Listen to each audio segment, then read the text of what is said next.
আসসালামু আলাইকুম। আমি সেজান, পড়াশোনা করছি চট্টগ্রাম বিশ্ববিদ্যালয়ের ফিজিক্স ডিপার্টমেন্টে। আমি এখন তোমাদের চট্টগ্রাম বিশ্ববিদ্যালয়ে ভর্তি পরীক্ষার জন্য রসায়ন প্রথম পত্র খুব দ্রুত সময়ের মধ্যে শেষ করে দিব এবং এই ভিডিও দেখার পর তোমার রসায়ন আর পড়তে হবে না। জাস্ট এই ভিডিওটা একবার দেখবা, এরপর এই পিডিএফটা একবার পড়বা। পিডিএফটা কীভাবে পাবে? পিডিএফ পাওয়ার জন্য আমার এই হোয়াটসঅ্যাপ নম্বরে টেক্সট করবা। আর হোয়াটসঅ্যাপে আমার দুটি গ্রুপ রয়েছে, একটা ছেলেদের একটি মেয়েদের। এই গ্রুপে আমি ভার্সিটি অ্যাডমিশনের জন্য আমার গুরুত্বপূর্ণ হ্যান্ড নোট, ভিডিও এবং গাইডলাইন দিয়ে থাকি এবং এটা গুচ্ছ ভর্তি পরীক্ষা পর্যন্ত চলমান থাকবে সম্পূর্ণ ফ্রিতে। তোমরা শুধুমাত্র নামাজ পড়ে হাদি ভাইয়ের জন্য দোয়া করবা নিয়মিত এবং তোমাদের বাবা মার সাথে কখনো খারাপ আচরণ করবা না। জাস্ট এই দুইটা কাজ করবা। আর চ্যানেলটি সাবস্ক্রাইব করে রাখতে পারো যেন আমি গুরুত্বপূর্ণ ভিডিও আপলোড করা মাত্রই তোমরা ভিডিওটা পেয়ে যাও। এ কারণে চ্যানেলটি সাবস্ক্রাইব করে বেল আইকনটা অন করে দিবে। আর ক্লাস কেমন হলো তোমাদের মতামত কমেন্ট সেকশনে অবশ্যই জানিয়ে দিবে। সো শুরু করছি। দেখো এখানে কি লিখেছি। প্রথমে 1 অ্যাংস্ট্রম ইজিক্যাল টু 10 মিটার, এটা চিটাগং ইউনিভার্সিটির কোয়েশ্চেন। আচ্ছা, আমি একটা বিষয় বলি, আমি এই নোটটা কীভাবে সাজিয়েছি। এখানে তোমার চিটাগং ইউনিভার্সিটিতে বিগত বছরগুলোতে আসা কোশ্চেন লিখেছি এবং এই কোশ্চেনের আলোকে কী কী কোশ্চেন হতে পারে সেগুলো লিখেছি এবং এর শেষে আমি গুরুত্বপূর্ণ বিভিন্ন লাইন লিখে দিয়েছি। ওকে, তাহলে 1 অ্যাংস্ট্রম ইজিক্যাল টু 10 মিটার। তো মিটার থেকে আমরা সেন্টিমিটারে কনভার্ট করলে কত হবে? 10⁻8 সেন্টিমিটার। কীভাবে হয়? কারণ আমরা জানি বড় একক থেকে ছোট এককে যাওয়ার জন্য কি করতে হয়? গুণ করতে হয়। আর ছোট একক থেকে বড় এককে আসার জন্য ভাগ করতে হয়। যেহেতু মিটার বড় একক আর সেন্টিমিটার ছোট একক, দ্যাটস ওয়াই আমরা এখানে গুণ করব। কত দিয়ে গুণ করব? আমরা জানি 1 metre equal to 100 centimetre. So 100 দিয়ে এটা গুণ করলে হয়ে যাবে 10⁻8 সেন্টিমিটার। এখন দেখো 1 nanometre equal to 10⁻9 metre, 1 micrometre equal to 10⁻6 metre, 1 atomic mass unit equal to 1.66057 into 10⁻27 KG. এই যে অ্যাটমিক মাস ইউনিট, এটা কি পরমাণুর ভরের ক্ষুদ্রতম একক। এখন দেখো ম্যাগনেসিয়াম শিখা পরীক্ষায় বর্ণ প্রদান করে না। বেরিলিয়াম ও ম্যাগনেসিয়াম শিখা পরীক্ষায় বর্ণ প্রদান করে না। দৃশ্যমান আলোর তরঙ্গ দৈর্ঘ্য 380 থেকে 780 ন্যানোমিটার। এই জায়গা থেকে তোমার কতগুলো বিষয় মনে রাখতে হবে। সেটা হচ্ছে দৃশ্যমান আলোর প্রতিটির তরঙ্গ দৈর্ঘ্য এবং কার তরঙ্গ দৈর্ঘ্য কম, কার তরঙ্গ দৈর্ঘ্য বেশি, কার হচ্ছে কম্পাঙ্ক বেশি, কার কম্পাঙ্ক কম। এই কোশ্চেনগুলো এই জায়গা থেকে হবে। এটা ফিজিক্সেও আছে। সো আমি এখন তোমাদের যা পড়াবো এটা একটু মনে রাখবা, এই অংশটা খুবই গুরুত্বপূর্ণ। সো শোনো এবার। আমার দৃশ্যমান আলোতে কয়টা বর্ণালী থাকবে? 7টা। সেগুলো কি?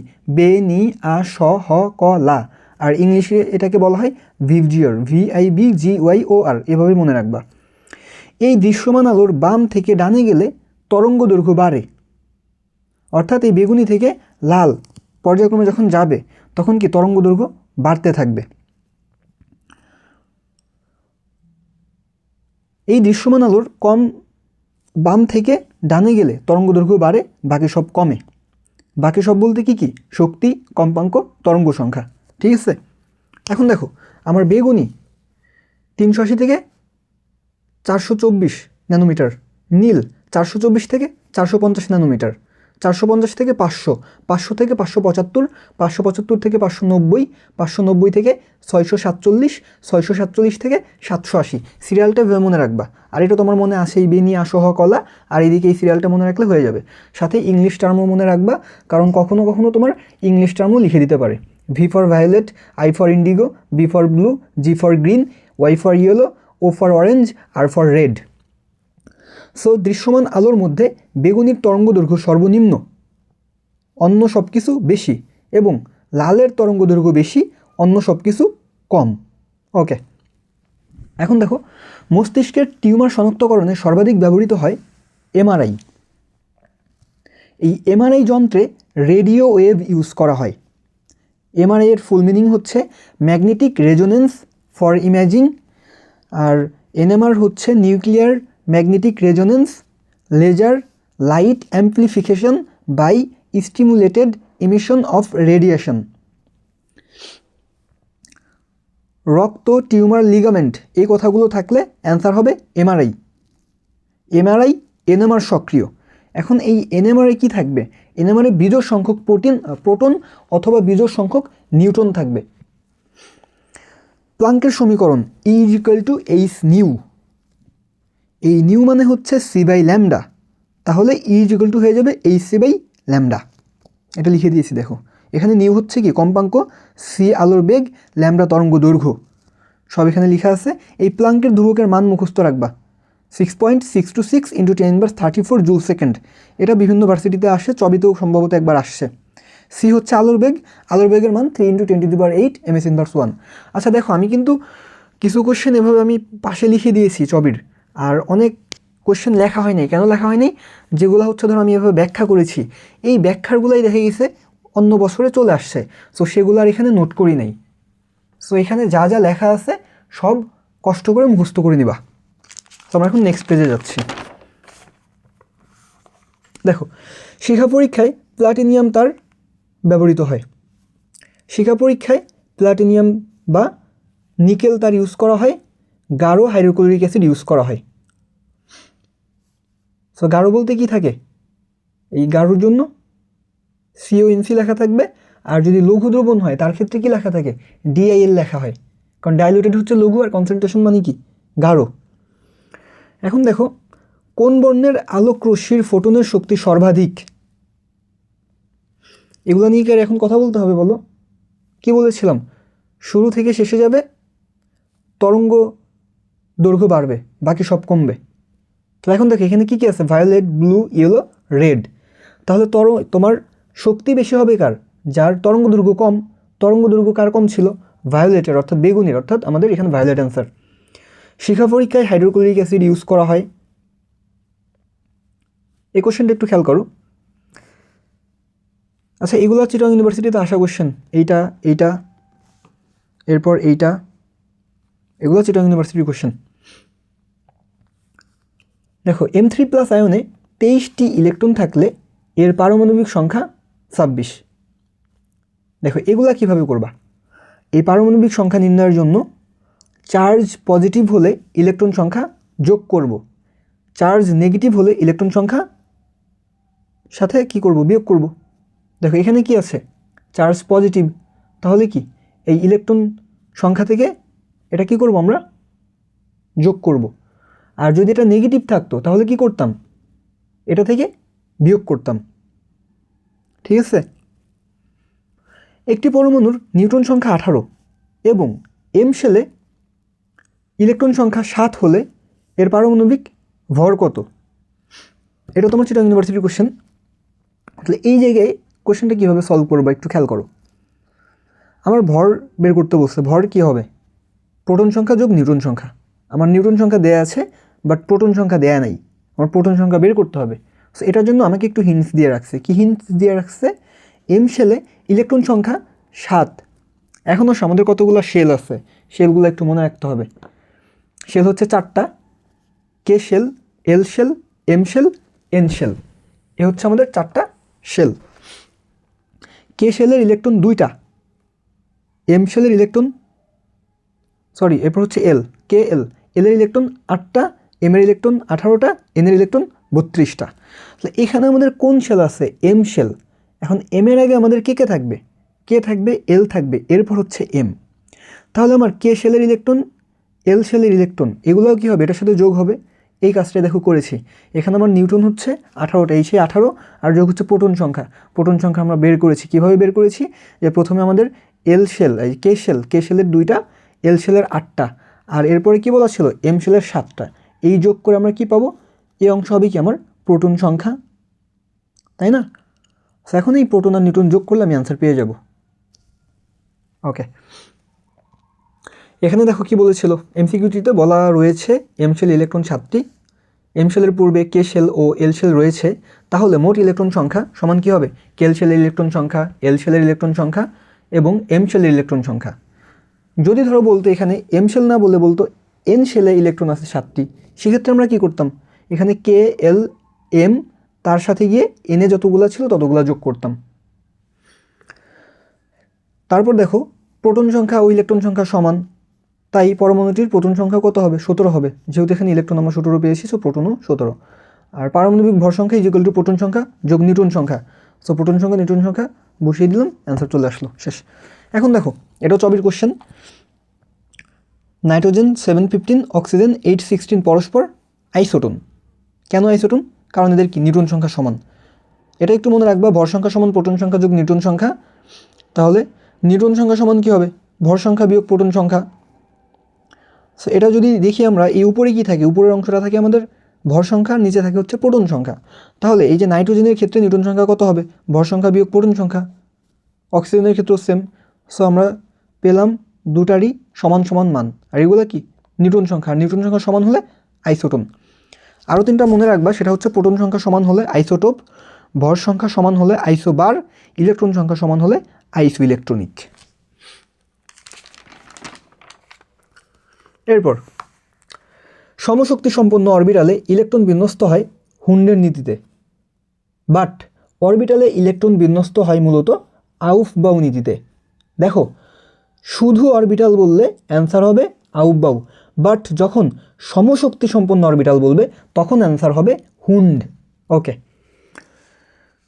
প্রতি অরবিটালে ইলেকট্রন সংখ্যা নির্দেশ করে 2 × 2s+1। এই চারটে একটু মনে রাখবা, ভেরি ভেরি ইম্পর্টেন্ট। প্রধান শক্তি স্তরের অরবিটাল সংখ্যা n², প্রধান শক্তি স্তরে ইলেকট্রন সংখ্যা 2n²।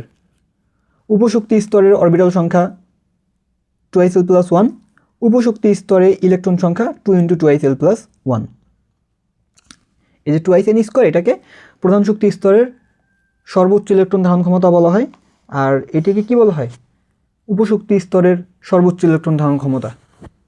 ওকে, এগুলো মনে রাখবা। অধক্ষেপের শর্ত KIP is greater than KSP। দেখো দ্রাব্যতা গুণফল হচ্ছে KSP আর আয়নিক গুণফল হচ্ছে KIP।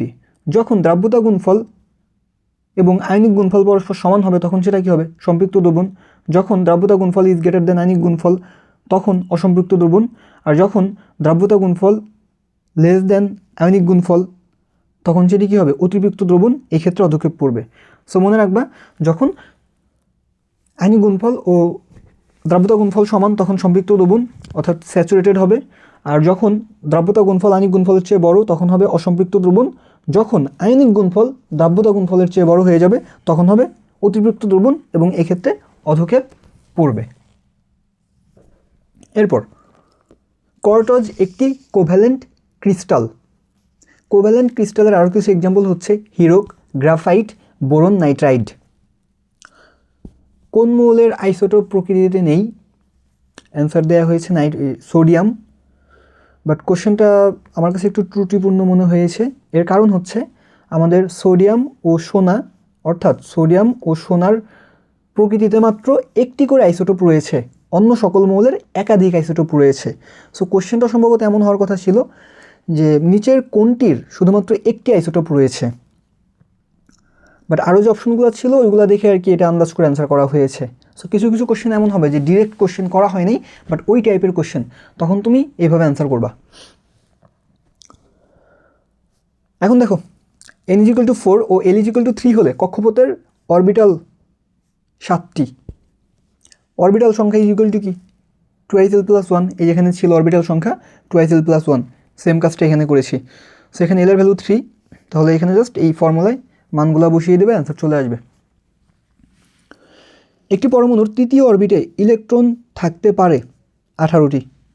কীভাবে পারবে? দেখো অরবিট মানে কি? প্রধান শক্তি স্তর, আর প্রধান শক্তি স্তরের ইলেকট্রন ধারণ ক্ষমতা, সর্বোচ্চ ইলেকট্রন ধারণ ক্ষমতা হচ্ছে 2n²। সো এর ভ্যালু 3, সো অ্যান্সার 18। পরমাণুর নিউক্লিয়াসে থাকে প্রোটন এবং নিউট্রন, পরমাণুর নিউক্লিয়াসের বাইরে থাকে ইলেকট্রন। এই প্রোটন আর ইলেকট্রন সংখ্যা সমান সমান থাকে সাধারণত। কোনটির ভর সবচেয়ে কম? অপশন ছিল ফোটন, প্রোটন, নিউট্রন, আলফা। তো এখানে অ্যান্সার হবে ফোটন, কারণ ফোটন হচ্ছে ভরহীন চার্জহীন কণা।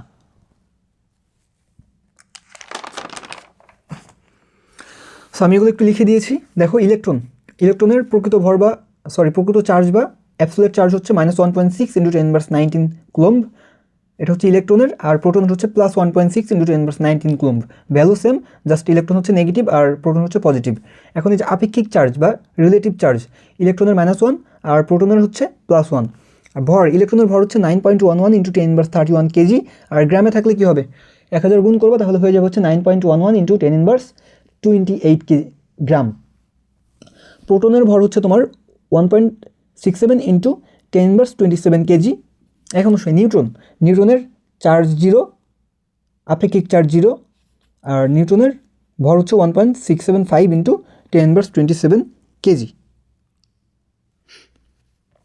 এখন দেখো হাইড্রোজেনের আইসোটোপ 3টা। হাইড্রোজেনের আইসোটোপ ত্রয় যথাক্রমে প্রোটিয়াম, ডিউটেরিয়াম, ট্রিটিয়াম। প্রোটিয়ামের সংখ্যা হচ্ছে হাইড্রোজেন 11, ডিউটেরিয়াম হচ্ছে হাইড্রোজেন 12, আর ট্রিটিয়াম হচ্ছে হাইড্রোজেন 13। সো নিচে হচ্ছে কি প্রোটন সংখ্যা, উপরে ভর সংখ্যা। তাহলে দেখো এই প্রোটন যেটা প্রোটিয়াম, এই প্রোটিয়ামে প্রোটন হচ্ছে একটা, তাহলে কি এটা নিউট্রন 0 হবে, ভর 1। ডিউটেরিয়ামের প্রোটন একটা, নিউট্রন একটা, ভর 2। ট্রিটিয়ামের প্রোটন একটা, নিউট্রন 2টা, আর ভর কি 3। কার্বনের আইসোটোপ 3টা, তন্মধ্যে 2টি স্থায়ী বা প্রাকৃতিক, একটি তেজস্ক্রিয় বা অস্থায়ী। প্রাকৃতিক আইসোটোপ 2টি হচ্ছে কার্বন 12 ও কার্বন 13। তেজস্ক্রিয় আইসোটোপটি হচ্ছে কার্বন 14। এই কার্বন 14 আইসোটোপটি দিয়ে পৃথিবীর বয়স নির্ধারণ করা হয়। অক্সিজেনের আইসোটোপও 3টি, তন্মধ্যে অক্সিজেন 16 এর প্রাচুর্যতা বেশি, অর্থাৎ অক্সিজেন 16 সবচেয়ে বেশি পরিমাণে পাওয়া যায়। ল্যামডা = h/mv সমীকরণের নাম ডি ব্রগলি সমীকরণ। ডি ব্রগলি তরঙ্গ দৈর্ঘ্য ল্যামডা = h/p। পি হচ্ছে কি ভরবেগ, তো ভরবেগ কি mv। আর যখন ভি থাকবে না তখন সেখানে আমরা কি এই বেগের পরিবর্তে আলোর বেগ সি ইউজ করতে পারবো। আর এই ফর্মুলা একটু লিখে দিচ্ছি ইন ডিটেলস, কারণ হচ্ছে এটা আবার তোমার ফিজিক্সের আধুনিক পদার্থবিজ্ঞানের সূচনা এগুলো থাকবে। তো ওই জায়গাটা থেকে পাওয়া যায় হচ্ছে তোমার এই পি হচ্ছে √2m(e)k, কারণ ইকে সমান হচ্ছে p²/2m, তাহলে p √2m(e)k। আবার ইকে হচ্ছে ইভি হয়, দ্যাটস ওয়াই তখন লেখা যায় √2m(ev). এগুলো জাস্ট একটু হাতে লিখে প্র্যাকটিস করবো, আর কোনো কাজ নেই, কারণ ফিজিক্সে এগুলো কাজে লাগবে।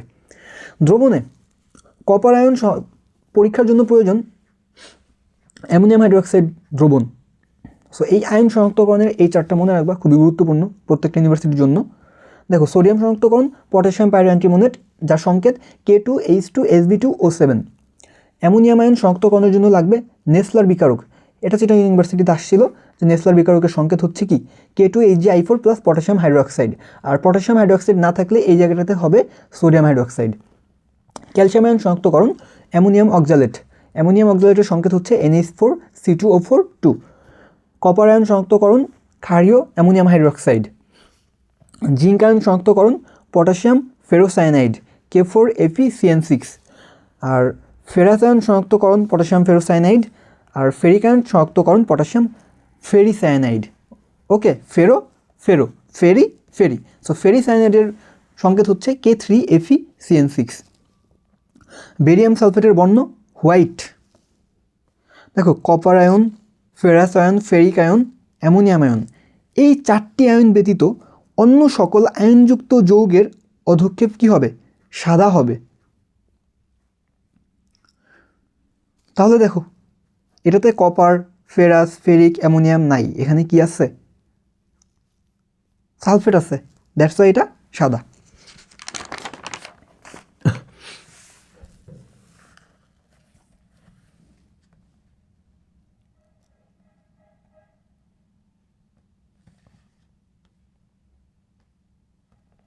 ওকে, প্রিভিয়াস পৃষ্ঠা কি নিচে দেখতে প্রবলেম হয়েছে কি না কে জানে।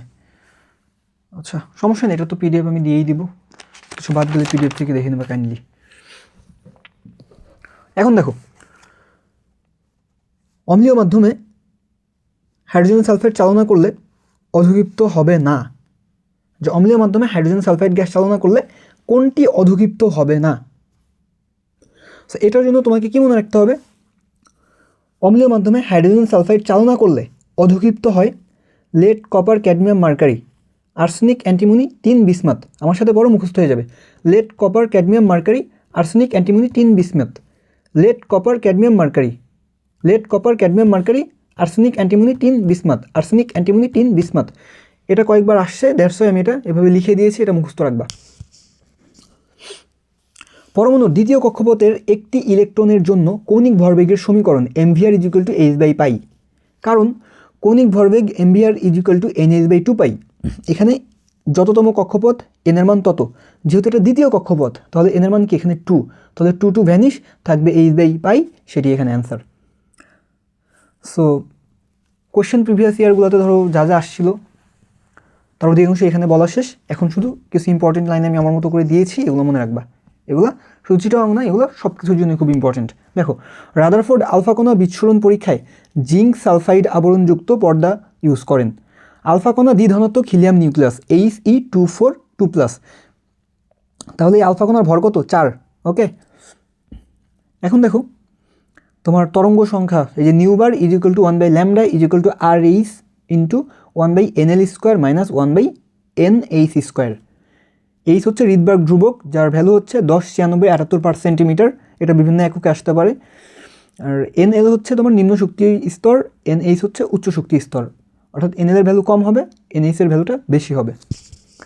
ইলেকট্রন উচ্চ শক্তি স্তর হতে প্রথম শক্তি স্তরে আসলে লাইম্যান সিরিজ, দ্বিতীয় শক্তি স্তর আসলে বামার সিরিজ, তৃতীয় শক্তি স্তর আসলে প্যাশেন সিরিজ, চতুর্থ শক্তি স্তর আসলে ব্র্যাকেট সিরিজ, পঞ্চম শক্তি স্তর আসলে ফুন্ড সিরিজ, ষষ্ঠ শক্তি স্তর আসলে হামফ্রি সিরিজ। এখানে হচ্ছে আমাদের লাইম্যান অতিবেগুনি, বামার দৃশ্যমান, বাকি সব হচ্ছে অবলোহিত। অর্থাৎ প্যাশেন্স, ব্র্যাকেট, ফুন্ড, হামফ্রিস এগুলো অবলোহিত। ঠিক আছে, এই তিনটা বিষয় একটু মনে রাখবা, যে R = n², V = n, E = 1/n²। আর হচ্ছে ব্যাসার্ধ, V বেগ, E শক্তি, n হচ্ছে তম কক্ষপথ। এগুলো থেকে কি কোশ্চেন বলতে পারে যে হাইড্রোজেনের প্রথম শক্তি স্তরের শক্তি এত হলে তৃতীয় শক্তি স্তরের শক্তি কত? তাহলে এখানে 3 বসাই দিবা, মানে এই টাইপের কোশ্চেনগুলো হবে। আমি যেটা বললাম এই টাইপের হতে পারে, জাস্ট এটা মনে রাখলে তুমি করতে পারবা, পুরো ফর্মুলা মুখস্থ করতে হবে না। দেখো, কোয়ান্টাম সংখ্যা 4টি, যথা প্রধান কোয়ান্টাম সংখ্যা, সহকারী কোয়ান্টাম সংখ্যা, চুম্বকীয় কোয়ান্টাম সংখ্যা, ঘূর্ণন কোয়ান্টাম সংখ্যা। প্রধান কোয়ান্টাম সংখ্যাকে n দিয়ে প্রকাশ করে, সহকারী কোয়ান্টাম সংখ্যা L, চুম্বকীয় কোয়ান্টাম সংখ্যা M, ঘূর্ণন কোয়ান্টাম সংখ্যা S। এই প্রধান কোয়ান্টাম সংখ্যা হচ্ছে কক্ষপথের আকার নির্দেশ করে, সহকারী কোয়ান্টাম সংখ্যা কক্ষপথের আকৃতি নির্দেশ করে, চুম্বকীয় কোয়ান্টাম সংখ্যা ত্রিমাত্রিক দিক বিন্যাস নির্দেশ করে, আর ঘূর্ণন কোয়ান্টাম সংখ্যা হচ্ছে ঘূর্ণন দিক নির্দেশ করে। দেখো, n এর মান 1 2 3 4 ইত্যাদি হতে পারে। তারপর হচ্ছে আমাদের এই L এর মান, এটা কি 0 থেকে n-1 পর্যন্ত হবে, অর্থাৎ L এর মান কখনো n এর সমান হবে না। কিছু কোশ্চেন এমন দিতে পারে নিচের কোনটি সম্ভব বা কোনটি উচ্চ শক্তির অরবিটাল, এই টাইপের কোশ্চেনের জন্য আমাদের এগুলা লাগবে। তারপর m এর মান 0 সহ +-L, আর সর্বশেষ s এর মান হচ্ছে +-½ যে কোনো কোয়ান্টাম সংখ্যার পরিবর্তন হয় পাউলির বর্জন নীতি অনুসারে। এটা মনে রাখবা, যে কোনো কোয়ান্টাম সংখ্যার পরিবর্তন হয় পাউলির বর্জন নীতি অনুসারে।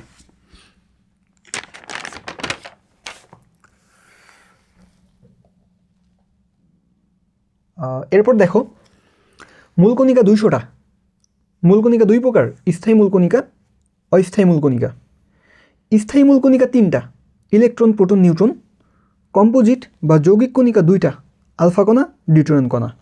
এই স্থায়ী মূলকণিকা ও কম্পোজিট কণিকার বাইরে যে সকল কণিকা রয়েছে তা সব অস্থায়ী মূলকণিকা। সো অস্থায়ী মূলকণিকার নাম মুখস্থ করার দরকার নেই, জাস্ট আমরা স্থায়ী 3টা জানি, ইলেকট্রন, প্রোটন, নিউট্রন, কম্পোজিট বা যৌগিক আলফা, ডিউটেরিয়াম, বাকি সব অস্থায়ী। প্রোটিয়ামের অপর নাম হচ্ছে হাইড্রোজেন। ডিউটেরিয়াম অক্সাইড D2O কে ভারী পানি বলে। ক্যাথোড রশ্মি হচ্ছে ইলেকট্রন কণার প্রবাহ। বোর মতবাদ অনুসারে একক ইলেকট্রন বিশিষ্ট পরমাণু বা আয়নের বর্ণালী ব্যাখ্যা করা সম্ভব, যেমন হাইড্রোজেন, হিলিয়াম প্লাস, লিথিয়াম 2+, এদের বর্ণালী ব্যাখ্যা করতে পারবো, কারণ এদের প্রত্যেকের ইলেকট্রন একটা করে। বাট যখন ইলেকট্রন সংখ্যা 1-এর অধিক হয়ে যাবে তখন আর তার বর্ণালী ব্যাখ্যা করা যাবে না বোর মতবাদ অনুসারে। বিটা ক্ষয়ে উৎপন্ন পরমাণুর শুধুমাত্র একটা প্রোটন সংখ্যা বৃদ্ধি পায়। আর আলফা ক্ষয়ের ক্ষেত্রে কি হয়? আলফা ক্ষয়ের ক্ষেত্রে হচ্ছে He242+, তার মানে নতুন মৌল ওঠার ক্ষেত্রে তোমার প্রোটন সংখ্যা 2 কমে যাবে এবং ভর সংখ্যা 4 কমে যাবে। এগুলো বিক্রিয়া দেখলে বুঝতে পারবা। ওকে, এখন দেখো নিউক্লিয়ার ফিশন বা ফিশন, এটা কোথায় কোথায় থাকবে? তোমার পারমাণবিক চুল্লি, এখানে শক্তি হচ্ছে 8 মেগা ইলেকট্রোভোল্ট, আর এখানে ইউজ করা হচ্ছে ইউরেনিয়াম 235। আচ্ছা, 1 ইলেকট্রোভোল্টের ভ্যালু হচ্ছে 1.6 × 10⁻19 জুল, আর 1 mega electronvolt is equal to 10⁶ electronvolt. Mega মানে হচ্ছে 10⁶, আর মাইক্রো মানে হচ্ছে 10⁻⁶। এরপর হচ্ছে নিউক্লিয়ার ফিউশন বা ফিউশন। এটা হয় আমাদের কোথায়? সূর্য। দেখো সূর্য বড়, একটা বিশাল নক্ষত্র, তাই ওর ওয়ার্ডটা বড়, ফিউশন। ওকে, আর এখানে তাপমাত্রা হচ্ছে 10⁸ কেলভিন। এসপিডি এর লোভ সংখ্যা ইজ ইকুয়াল টু অরবিটাল সংখ্যা -1। তো দেখো আমাদের এস এর লোভ হয় কয়টা? এস এর লোভ হয় 0, কারণ আমার এস এর অরবিটাল একটা, so 1 - 1 is equal two 0। P এর লোভ হয় 2টা, ডি এর হয় 4টা। কীভাবে হয়?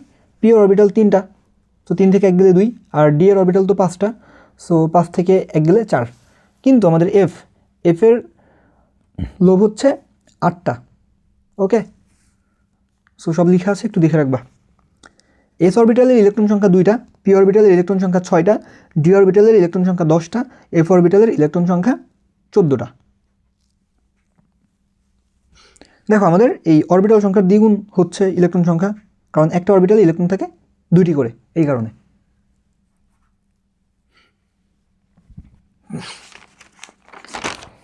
এরপর দেখো এস অরবিটালের জন্য হুন্ডের নিয়ম প্রযোজ্য নয়।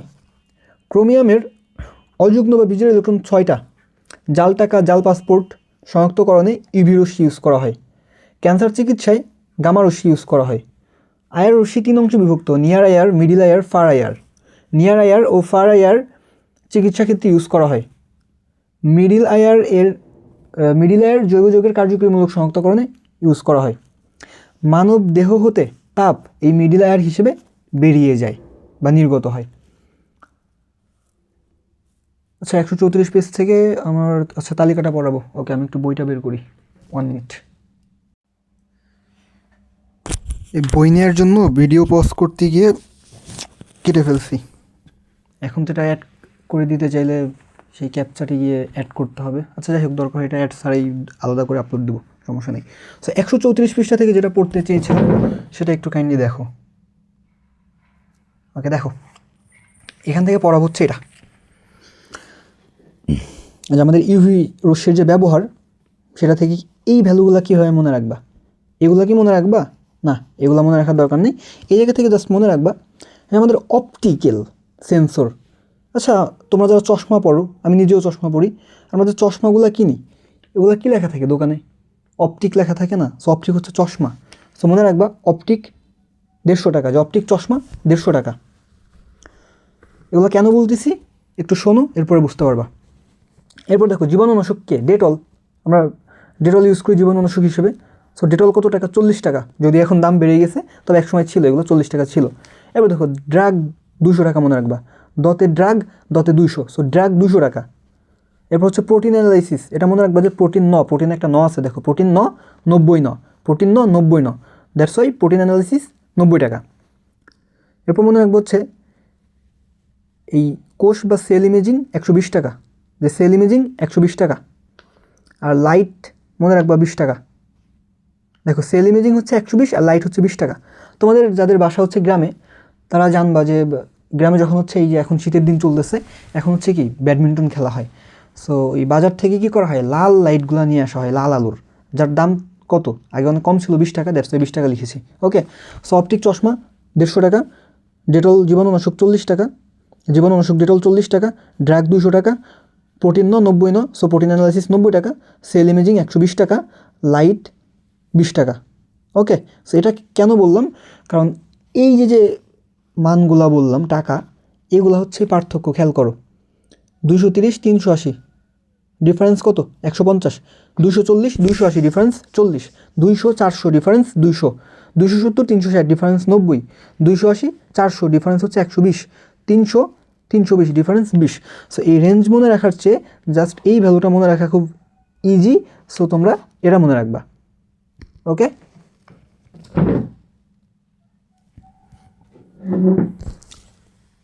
এখন দেখো তোমার এই বিকিরণ বা বিচ্ছুরণ বর্ণালী উজ্জ্বল বর্ণের, শোষণ বর্ণালী কালো বর্ণের। শিখা পরীক্ষায় তোমার সোডিয়াম সোনালি হলুদ, পটাশিয়াম হালকা বেগুনি, ক্যালসিয়াম ইটের ন্যায় লাল, কপার নীলাভ সবুজ, বেরিয়াম হলুদাভ সবুজ বা আপেল গ্রিন, স্ট্রনশিয়াম উজ্জ্বল লাল। এই কয়েকটা মনে রাখো, আসলে ইনশাল্লাহ এগুলোর মধ্যে থেকে আসবে। এখন আসো, কোবাল্ট ব্লু গ্লাসে সোডিয়াম ও কপার বর্ণহীন, বাট পটাশিয়াম গোলাপি লাল ও ক্যালসিয়াম হালকা সবুজ হয়। দেখো নর্মালি পটাশিয়াম ছিল হচ্ছে হালকা বেগুনি, বাট কোবাল্ট ব্লু গ্লাসে এটি গোলাপি লাল। ক্যালসিয়াম ছিল ইটের ন্যায় লাল, বাট যখন এটা কোবাল্ট ব্লু গ্লাসে থাকবে তখন সেটা হবে কি হালকা সবুজ। আর কোবাল্ট ব্লু গ্লাসে সোডিয়াম কপার বর্ণহীন। দেখো গ্লোবাল লবণ সোডিয়াম সালফেট এবং 10 অণু পানি, তুতে কপার সালফেট এবং 5 অণু পানি। এই তুতের অপর নাম কি ব্লু ভিট্রিয়ল। এর ভর হচ্ছে 249.5 গ্রাম। এটা সম্ভবত চট্টগ্রামে আসছিল একবার, এই কারণে ভরটা লিখে দিয়েছি। দেখো গ্রিন ভিট্রিয়ল ফেরাস সালফেট 7 অণু পানি, হোয়াইট ভিট্রিয়ল জিঙ্ক সালফেট 7 অণু পানি। আমি যা যা লিখছি নোটে সব মুখস্থ করবা, ঠিক আছে? খুব ইম্পর্টেন্ট এগুলা। এই দুটাই সম্ভবত আসছিল, ব্লু ভিট্রিয়ল গ্রিন ভিট্রিয়ল সবইতে আসছিল এগুলা। এখন দেখো এই যে কেএসপি নির্ণয়, কেআইপি নির্ণয়, এগুলো থেকে সরাসরি ম্যাথ দিতে পারে, অথবা তোমার ধরো কেএসপি দিয়ে রাখবে, দিয়ে তোমার এই ঘনমাত্রা বের করতে বলতে পারে বা দ্রাব্যতা বের করতে বলতে পারে, তখন জাস্ট এভাবে করবা। তোমরা অনেকেই এগুলো পারো আমি জানি, বাট আমি একটু আমার মতো এটা লিখে দিয়েছি শর্টকাট করার জন্য। যে ধরো অ্যালুমিনিয়াম ক্লোরাইড, জাস্ট কি করবা, যার সাথে যত সংখ্যা থাকবে, কি বললাম, যার সাথে যত সংখ্যা সেটাকে তত এস লিখবা এবং পাওয়ার করে দেবা। যেমন এটা অ্যালুমিনিয়াম ও একা, তাহলে 1s পাওয়ার 1, ক্লোরিন 3টা, সো 3s পাওয়ার 3। এখন ক্যালকুলেশন করলে কী হবে, 1s s আর হচ্ছে 3s কিউব মানে কি 27। এই আমি এখানে 27 লিখি নেই, এটা লিখে নাও, এটা হবে হচ্ছে 27। তাহলে আলটিমেটলি হয়ে যাবে 27s⁴। সো এমসিকিউর জন্য এটা করাই বেটার, এটা দরকার নেই, এটা একটু সময় বেশি লাগবে। যেটা আর কি ডিটেলস দেখিয়েছিলাম, যেটাকে ভাঙলে কী হয় অ্যালুমিনিয়াম আয়ন আর হচ্ছে 3টা ক্লোরাইড আয়ন। তো এটার জন্য হচ্ছে এস, এটার জন্য 3s, সো পাওয়ার করে করা হয়েছে। সো তোমরা এভাবে করে ফেলবে। এখন যদি দেখো ক্যালসিয়াম সালফেট, ক্যালসিয়াম একটা, সো 1s, সালফেট একটা 1s, তাহলে কী হয়ে যাবে s²। তারপর এটা দেখো অ্যালুমিনিয়াম 2টা, সো 2s এর স্কোয়ার, আর হচ্ছে সালফেট 3টা, সো 3s এর কিউব। তাহলে আমরা এখানে এই 2sকে করলে কি পাবো, 4s² হয়ে যাবে।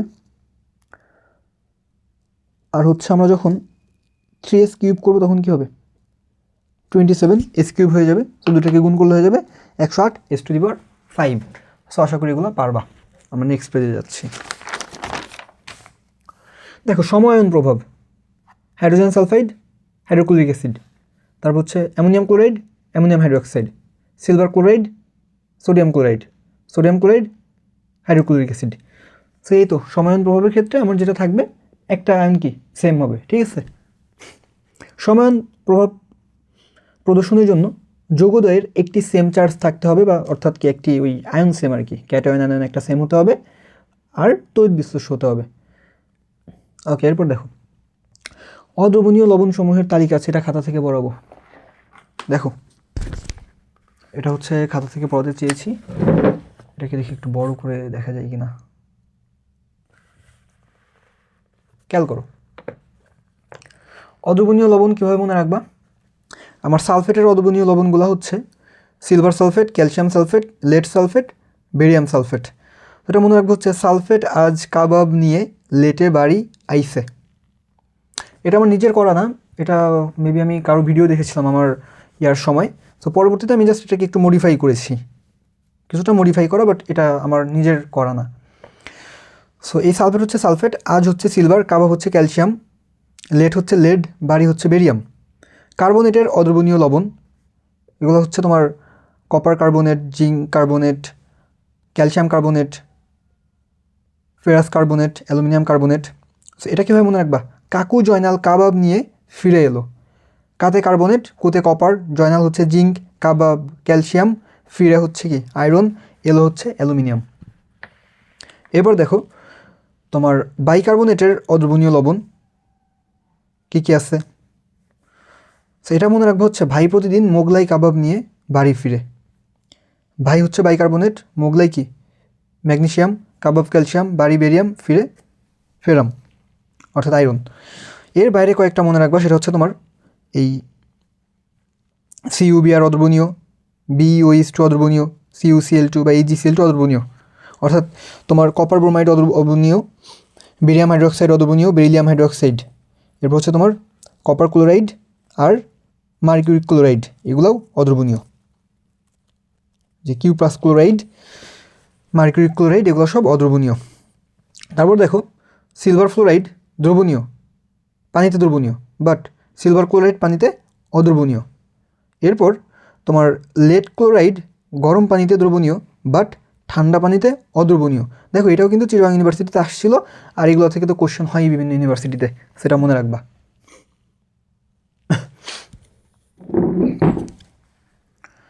দেখো ঊর্ধ্বপাতিত পদার্থ: আয়োডিন, কর্পূর, ন্যাপথালিন, বেনজোয়িক অ্যাসিড। যে সকল কঠিন পদার্থকে তাপ দিলে তা সরাসরি বাষ্পে কনভার্ট হয়ে যায় তাদের ঊর্ধ্বপাতিত পদার্থ বলে। স্টিম পাটন পদ্ধতিতে গোলাপ জল প্রস্তুত করা হয়। যে কোনো ধরনের সুগন্ধি ও অ্যানিলিনের বিশোধন স্টিম পাতন, বাট অবিশুদ্ধ অ্যানিলিন বিশোধন সাধারণ পাতন। 40 ডিগ্রি সেন্টিগ্রেডের বেশি হলে সাধারণ পাতন, 40 ডিগ্রি সেন্টিগ্রেডের কম হলে আংশিক পাতন। ক্রোমাটোগ্রাফির মাধ্যম দুইটা। ক্রোমাটোগ্রাফির আরএফের মান অলওয়েজ 1 অপেক্ষা কম। ক্রোমাটোগ্রাফির আরএফের মান দ্রাবকের প্রকৃতির উপর নির্ভরশীল। কার প্রকৃতি? দ্রাবকের প্রকৃতি। দেখো কপার ক্রোমিয়াম কপার সিলভার আহ্বানীয় মানে না। ক্রোমিয়াম কপার সিলভার এর ইলেকট্রন বিন্যাস সাধারণ নিয়মের ব্যতিক্রম। সো আমাদের গুণগত রসায়ন শেষ। লাস্টে যে ইম্পর্টেন্ট লাইনগুলো দিয়েছি এগুলো শুধু চিটাগাংয়ের জন্য না, এগুলো সব ইউনিভার্সিটির জন্য খুবই ইম্পর্টেন্ট।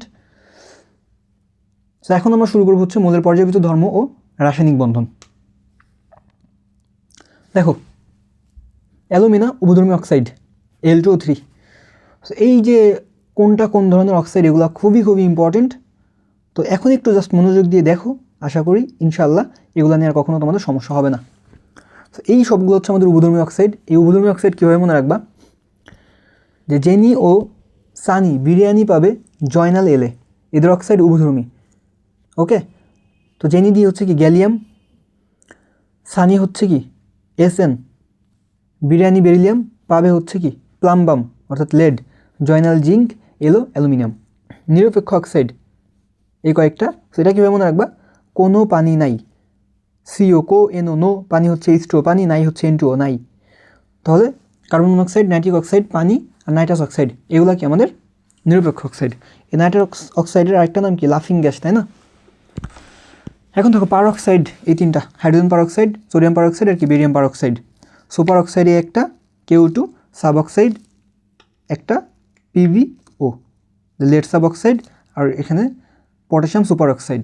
ওকে, তো এটা ভেরি ইম্পর্টেন্ট, তোমার অ্যাডমিশনের জন্য এটা মনে রাখতে হবে। এখন দেখো ক্ষারকীয় অক্সাইড। ক্ষারকীয় অক্সাইড হচ্ছে ধাতুর অক্সাইড। সাধারণত যাদের নামের শেষে আম থাকবে তারা হচ্ছে ধাতু। দেখো এই যেটা আসছিল চিটাগাং ইউনিভার্সিটিতে, বলছিলাম কি কোনটি ক্ষারকীয় অক্সাইড, তো সেখানে অপশন হিসেবে এই ক্যালসিয়াম অক্সাইডটা ছিল, সেগুলো মনে রাখবে। হ্যাঁ, এখন দেখো অম্লীয় অক্সাইড কারা, আমাদের অম্লীয় অক্সাইডগুলো হবে হচ্ছে অধাতুর অক্সাইড। ঠিক আছে, জাস্ট নামগুলো একটু রিডিং দেবে, আর এমনি তো জানো ধাতু কারা অধাতু কারা, হয়ে গেল। ধাতুর নামের শেষে আম আছে আর অধাতু নর্মাল। আম ব্যতীত কিছু ধাতু আছে, তো যাই হোক ওগুলো এখন আলোচনার বিষয় না, জাস্ট যা যা লাগবে সেগুলো বলি। এখন দেখো পর্যায় সারণীর দ্বিতীয় পর্যায়ের মৌলসমূহ, অপশন চারটা খেয়াল করো, normal element, noble gas, transition element আর হচ্ছে rare earth element. I think তোমরা আন্দাজ করতে পারছো অ্যান্সারটা কি। অ্যান্সার হবে হচ্ছে নর্মাল এলিমেন্ট। কেন হবে আমি বলতেছি। দেখো আমাদের পর্যায় সারণীর মূল ভিত্তি ইলেকট্রন বিন্যাস, বাট অপশনে ইলেকট্রন বিন্যাস না থাকলে পারমাণবিক সংখ্যা দেখাবো, যদি দুইটাই থাকে তাহলে ইলেকট্রন বিন্যাস দেখাবো। পর্যায় সারণীতে 7টি পর্যায় ও 18টি গ্রুপ রয়েছে। গ্রুপ 1 ক্ষার ধাতু, এরা তীব্র বিজারক, এদের জারণ সংখ্যা হবে +1, এবং এরা কি, এরা হচ্ছে আমার তীব্র তড়িৎ ধনাত্মক মৌল হবে। এরপর দেখো এই ক্ষার ধাতু কারা, এই কয়েকটা, এটা কীভাবে মনে রাখবা, হাই লিনাকে রুবি ছেঁচে ফেলেছে। Hi for hydrogen, Li for lithium, Na for sodium, K for potassium, ruby for rubidium, সেসে ফর সিজিয়াম, ফেলেসে হচ্ছে কি ফ্রান্সিয়াম। এখানে ফ্রান্সিয়াম হচ্ছে সর্বাধিক সক্রিয় ধাতু, বাট স্থায়ী সর্বাধিক সক্রিয় ধাতু হচ্ছে সিজিয়াম। কারণ ফ্রান্সিয়ামটা তেজস্ক্রিয়, এ কারণে এটি স্থায়ী নয়। আর এখানে যে সোডিয়ামকে ছুরি দিয়ে কাটা যায়। সোডিয়াম একটা নরম ধাতু, আর হচ্ছে তোমার সোডিয়াম হচ্ছে কেরোসিন দ্রবণে সংরক্ষণ করা হয়। এখন দেখো গ্রুপ 2, এটা হচ্ছে মৃৎক্ষার ধাতু। এরাও কি তীব্র বিজারক, এদের জারণ সংখ্যা হবে +2। মৃৎক্ষার ধাতু হচ্ছে বিরিয়ানি, মোগলাই, কাবাব, সরিয়ে বাটিতে রাখো। Biryani for beryllium, Mughlai for magnesium, kebab for calcium, সরিয়ে ফর স্ট্রনশিয়াম, বাটিতে ফর বেরিয়াম, রাখো ফর রেডিয়াম। এখন দেখো গ্রুপ 18, নিষ্ক্রিয় মৌল, আদর্শ গ্যাস বা নোবেল গ্যাস। ঠিক আছে, গ্রুপ 18 মৌলগুলোকে নিষ্ক্রিয় মৌল বা আদর্শ গ্যাস বলা হয় বা নোবেল গ্যাস বলা হয়।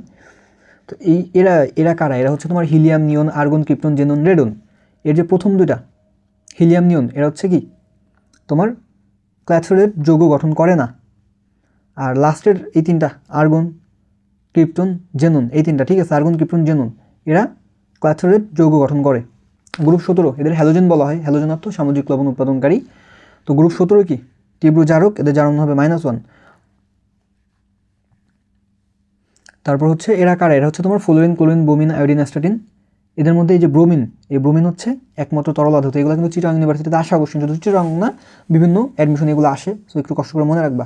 আর এখানে মার্কারি বা পারদ, এটা হচ্ছে তরল ধাতু। ওকে, তাহলে আমার ব্রোমিন হচ্ছে একমাত্র তরল ধাতু আর মার্কারি হচ্ছে তরল ধাতু।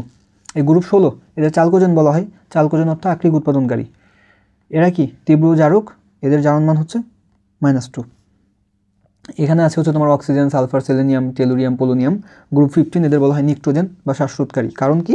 কারণ এই গ্রুপ 15-এর প্রথম মৌল নাইট্রোজেন শ্বাসরোধ করে, এই কারণে এই গ্রুপকে নিক্টোজেন বলে। নিষ্ক্রিয় মৌলের পর সবচেয়ে বেশি নিষ্ক্রিয় হচ্ছে নাইট্রোজেন। এর এই নাইট্রোজেন হচ্ছে তোমার নিষ্ক্রিয় মাধ্যম হিসেবে কাজ করে। গ্রুপ 3, সকল ল্যান্থানাইডস ও অ্যাক্টিনাইডস মৌল সমূহ এই গ্রুপ 3-তে অবস্থিত। বিরল মৃত্তিকা মৌল অবস্থিত এখানে। বিরল মৃত্তিকা মৌল হচ্ছে কি আমাদের রেয়ার আর্থ এলিমেন্ট। এখন দেখো অবস্থান্তর মৌল বা ট্রানজিশন এলিমেন্ট। যে সকল ডি ব্লক মৌলের সুস্থিত আয়নের ইলেকট্রন বিন্যাস D1 থেকে 9, অর্থাৎ ডি অরবিটাল অপূর্ণ বা আংশিকভাবে পূর্ণ, তাদের অবস্থান্তর মৌল বলে। সেক্ষেত্রে যার ডি অরবিটালে ইলেকট্রন নাই, অর্থাৎ শুধু মৌল না, যেমন স্ক্যান্ডিয়াম, এটি কিন্তু ডি ব্লক মৌল, বাট স্ক্যান্ডিয়ামের যে সুস্থিত আয়ন সেটা হচ্ছে Sc3+। তো যখন Sc3+ হয়ে যায় তখন স্ক্যান্ডিয়ামের ডি অরবিটালে আর কোনো ইলেকট্রন থাকে না, কারণ আমার স্ক্যান্ডিয়াম হচ্ছে কি প্রথম ডি ব্লক মৌল, যার ডি ব্লকে একটা মাত্র ইলেকট্রন থাকে। সো যখন এটা আয়ন হয়ে যায় 3+, তখন এটাতে ডি অরবিটালে আর ইলেকট্রন থাকে না। That's why scandium D block মৌল, বাট অবস্থান্তর মৌল নয়। ওকে, আবার ওদিকে ধরো জিঙ্ক 2+, এটার তো যখন 2+ হয় বা যাই করো না কেন, এটাতে কি ডি অরবিটাল ইলেকট্রন থাকে 10টা। এ কারণে তোমার জিঙ্কও কি ডি ব্লক মৌল, বাট অবস্থান্তর মৌল নয়। আশা করি বুঝতে পারছো যে একটা মৌলের সুস্থিত আয়ন তার ইলেকট্রন বিন্যাস করার পর যদি কি হয়, তার ডি অরবিটাল আংশিকভাবে পূর্ণ থাকে, তাহলে সেটা অবস্থান্তর মৌল হবে। যেমন আমাদের ইয়াতে তোমার titanium, vanadium, chromium, manganese, iron, cobalt, nickel, copper, এগুলা কি? এগুলা অবস্থান্তর মৌল। কিন্তু এর শুরুতে কি ছিল? স্ক্যান্ডিয়াম হচ্ছে জিঙ্ক, যে স্ক্যান্ডিয়ামের পারমাণবিক সংখ্যা কত? 21, আর জিঙ্ক হচ্ছে 30, অর্থাৎ 21 থেকে 30 এর মধ্যে এই 21 নম্বর এবং 30 নম্বর মৌল শুধুমাত্র ডি ব্লক মৌল, অবস্থান্তর মৌল নয়, বাট এর মাঝেরগুলা কিন্তু অবস্থান্তর মৌল। এখন এই অবস্থান্তর মৌল সময়ের বৈশিষ্ট্য একটু মনে রাখবা। কেন রাখবা? কারণ এই জায়গা থেকে তো তোমাকে সরাসরি অবস্থান্তর মৌল কোনটি এমন বলবে না, মাঝে মধ্যে বলবে কোনটি রঙিন যৌগ গঠন করে বা নিচের কোনটি জটিল যৌগ গঠন করে, এভাবে কোশ্চেন করবে। তো এখন মনে রাখবা অবস্থান্তর মৌলসমূহ কি জটিল যৌগ গঠন করে, রঙিন যৌগ গঠন করে, প্রভাবক হিসেবে কাজ করে, পরিবর্তনশীল জারণমান প্রদর্শন করে, চৌম্বক ধর্ম প্রদর্শন করে। ওকে, এখন দেখো এই হাইড্রোজেন হ্যালাইডের মেরু প্রবণতার ক্রম হচ্ছে HF, HCl, HBr, HI, ঠিক আছে। Hydrofluoric acid, hydrochloric acid, hydrobromic acid হচ্ছে হাইড্রোহাইড্রেট অ্যাসিড। এইগুলো হচ্ছে মনে রাখবা, ঠিক আছে। এই হাইড্রোজেন হ্যালাইডের ক্রম, হাইড্রোজেন হ্যালাইড, হ্যালাইড বলতে কারা? হ্যালোজেন। সো HX, সো এই ক্রমটা হচ্ছে দেখো এই HF, HCl, HBr, HI, এই ক্রমটা হচ্ছে মেরু প্রবণতা ও বন্ধন বিয়োজন এনথালপির ক্রম। আর হাইড্রোজেন হ্যালাইডের অন্য সকল ক্রম হচ্ছে এটার উল্টা। তো সেক্ষেত্রে কী হবে? HI, HBr, HCl, HF।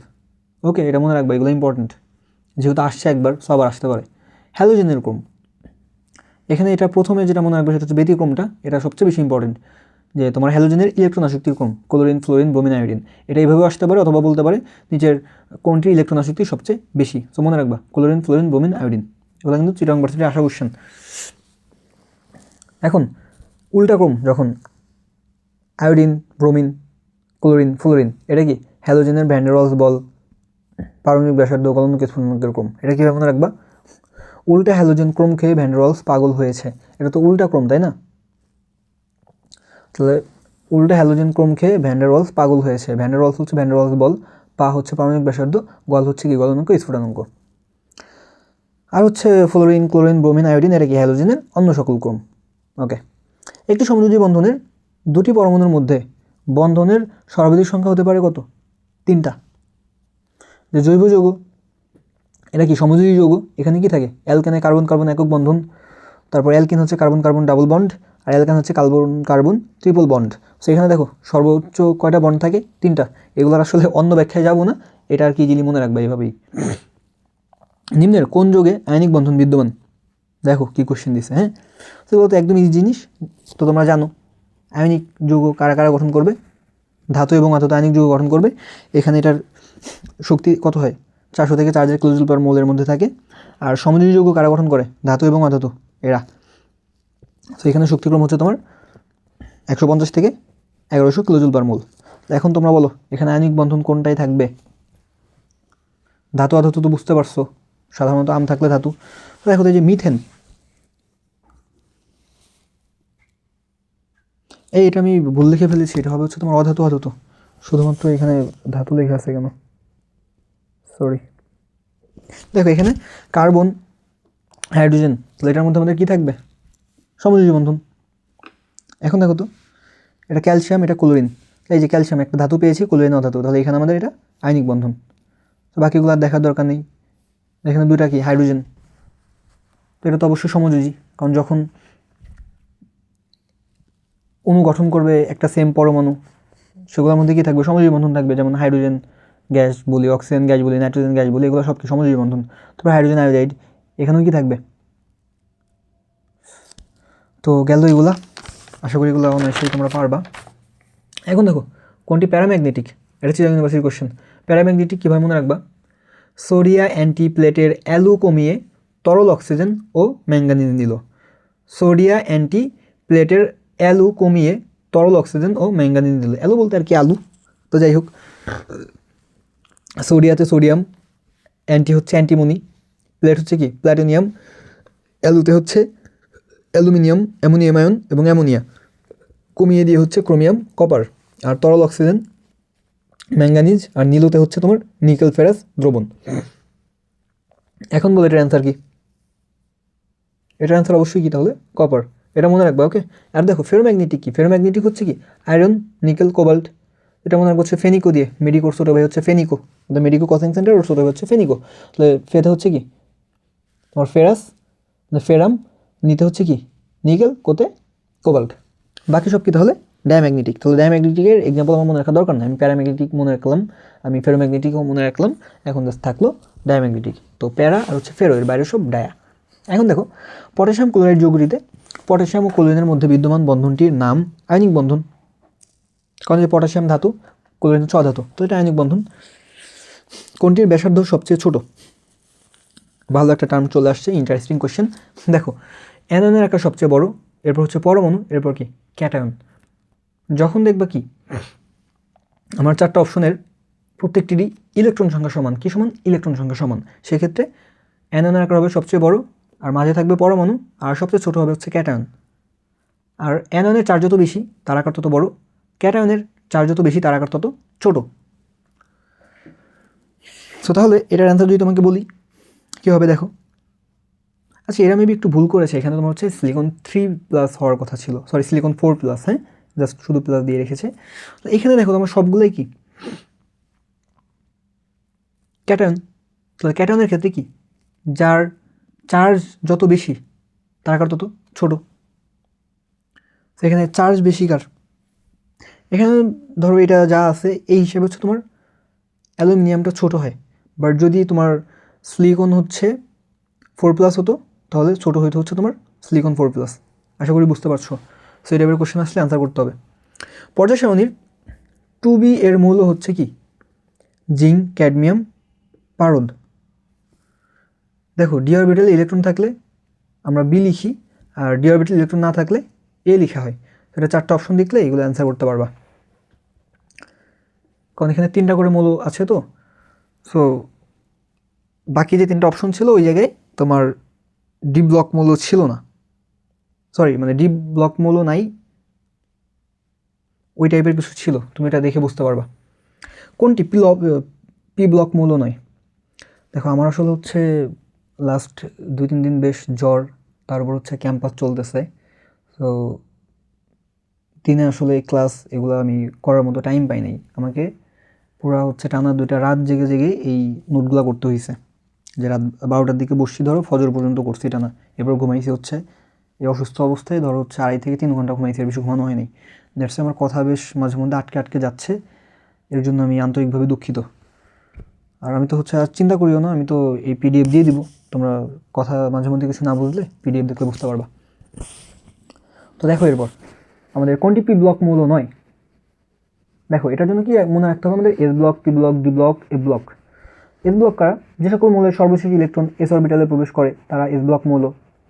এর পি ব্লক কি? এদের সর্বশেষ ইলেকট্রন পি ব্লকে প্রবেশ করে। ডি ব্লক এদের সর্বশেষ ইলেকট্রন ডি ব্লকে প্রবেশ করে। এ ব্লক এদের সর্বশেষ ইলেকট্রন এ ব্লকে প্রবেশ করে। আরও মনে রাখবা হচ্ছে এস ব্লক মৌল 14টি, পি ব্লক 36টি, ডি ব্লক মৌল 41টি, এ ব্লক হচ্ছে 27টি। এস ব্লক হচ্ছে তোমার হিলিয়াম সহ গ্রুপ 1 ও 2 এর মৌলগুলা। পি ব্লক হচ্ছে গ্রুপ 13 থেকে গ্রুপ 18 এর মৌলগুলা। ডি ব্লক হচ্ছে গ্রুপ 3 থেকে 12 মৌলগুলো হচ্ছে ডি ব্লক মৌল। আর এ ব্লক মৌল হচ্ছে আমার এই ল্যান্থানাইট সিরিজের ল্যান্থানাম ও অ্যাক্টিনাইট সিরিজের অ্যাক্টিনিয়াম ও থোরিয়াম ব্যতীত বাকি 27টা। কারণ এই ল্যান্থানাম সিরিজের ল্যান্থানাম আর হচ্ছে অ্যাক্টিনাইট সিরিজের অ্যাক্টিনিয়াম আর থোরিয়াম, এই 3টা হচ্ছে আমাদের ডি ব্লক মৌল। পানির উচ্চ স্ফুটনাঙ্কের কারণ হচ্ছে হাইড্রোজেন বন্ধন। পানির স্ফুটনাঙ্ক হচ্ছে 100 ডিগ্রি সেন্টিগ্রেড বা 212 ডিগ্রি ফারেনহাইট বা 373 কেলভিন।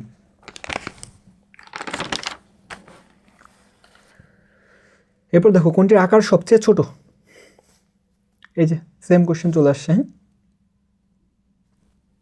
আমরা জানি অ্যানায়নের আকার বড়, ক্যাটায়নের আকার ছোট, দ্যাটস দ্য অ্যান্সার এটা। আর আয়োডিন তো আগেই বাদ, কারণ আয়োডিন তো অনেক পরের মৌল, আয়োডিনের আকার বড়। এখন দেখো আমার কোশ্চেনটা ছিল এই যৌগটা দিয়ে বলা হয়েছিল যে এই যৌগটিতে কতটি বন্ধন বিদ্যমান, তাহলে এই যৌগে বন্ধন হচ্ছে 3টা।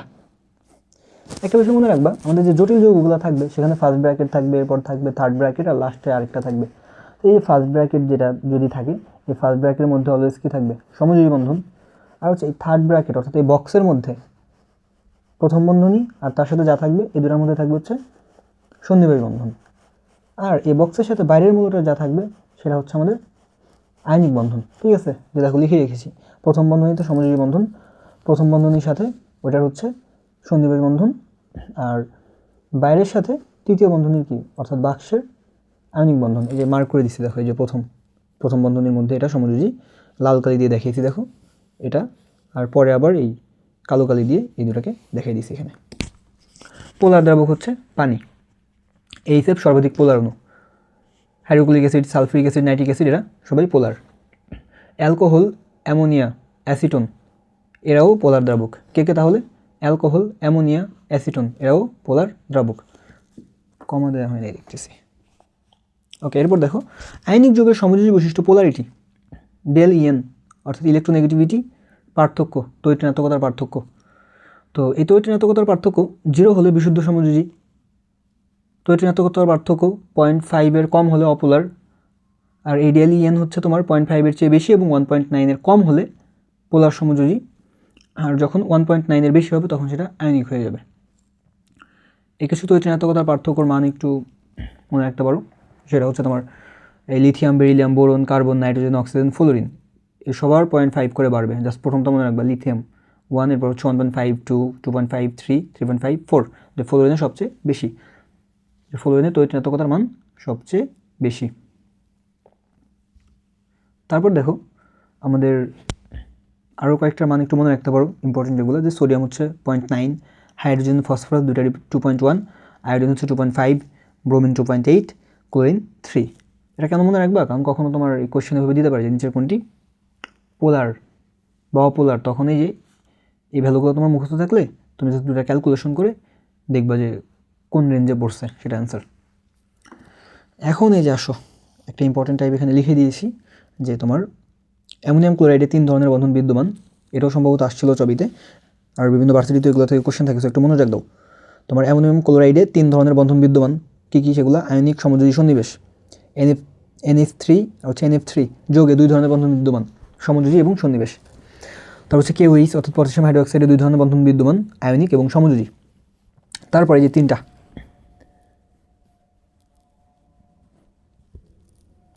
হেক্সামিনো ট্রাইক্লোরোকোবাল্টেন্ট, নামটা কি এমন? আচ্ছা নামকরণটা একটু ভুলে গেছি, সরি।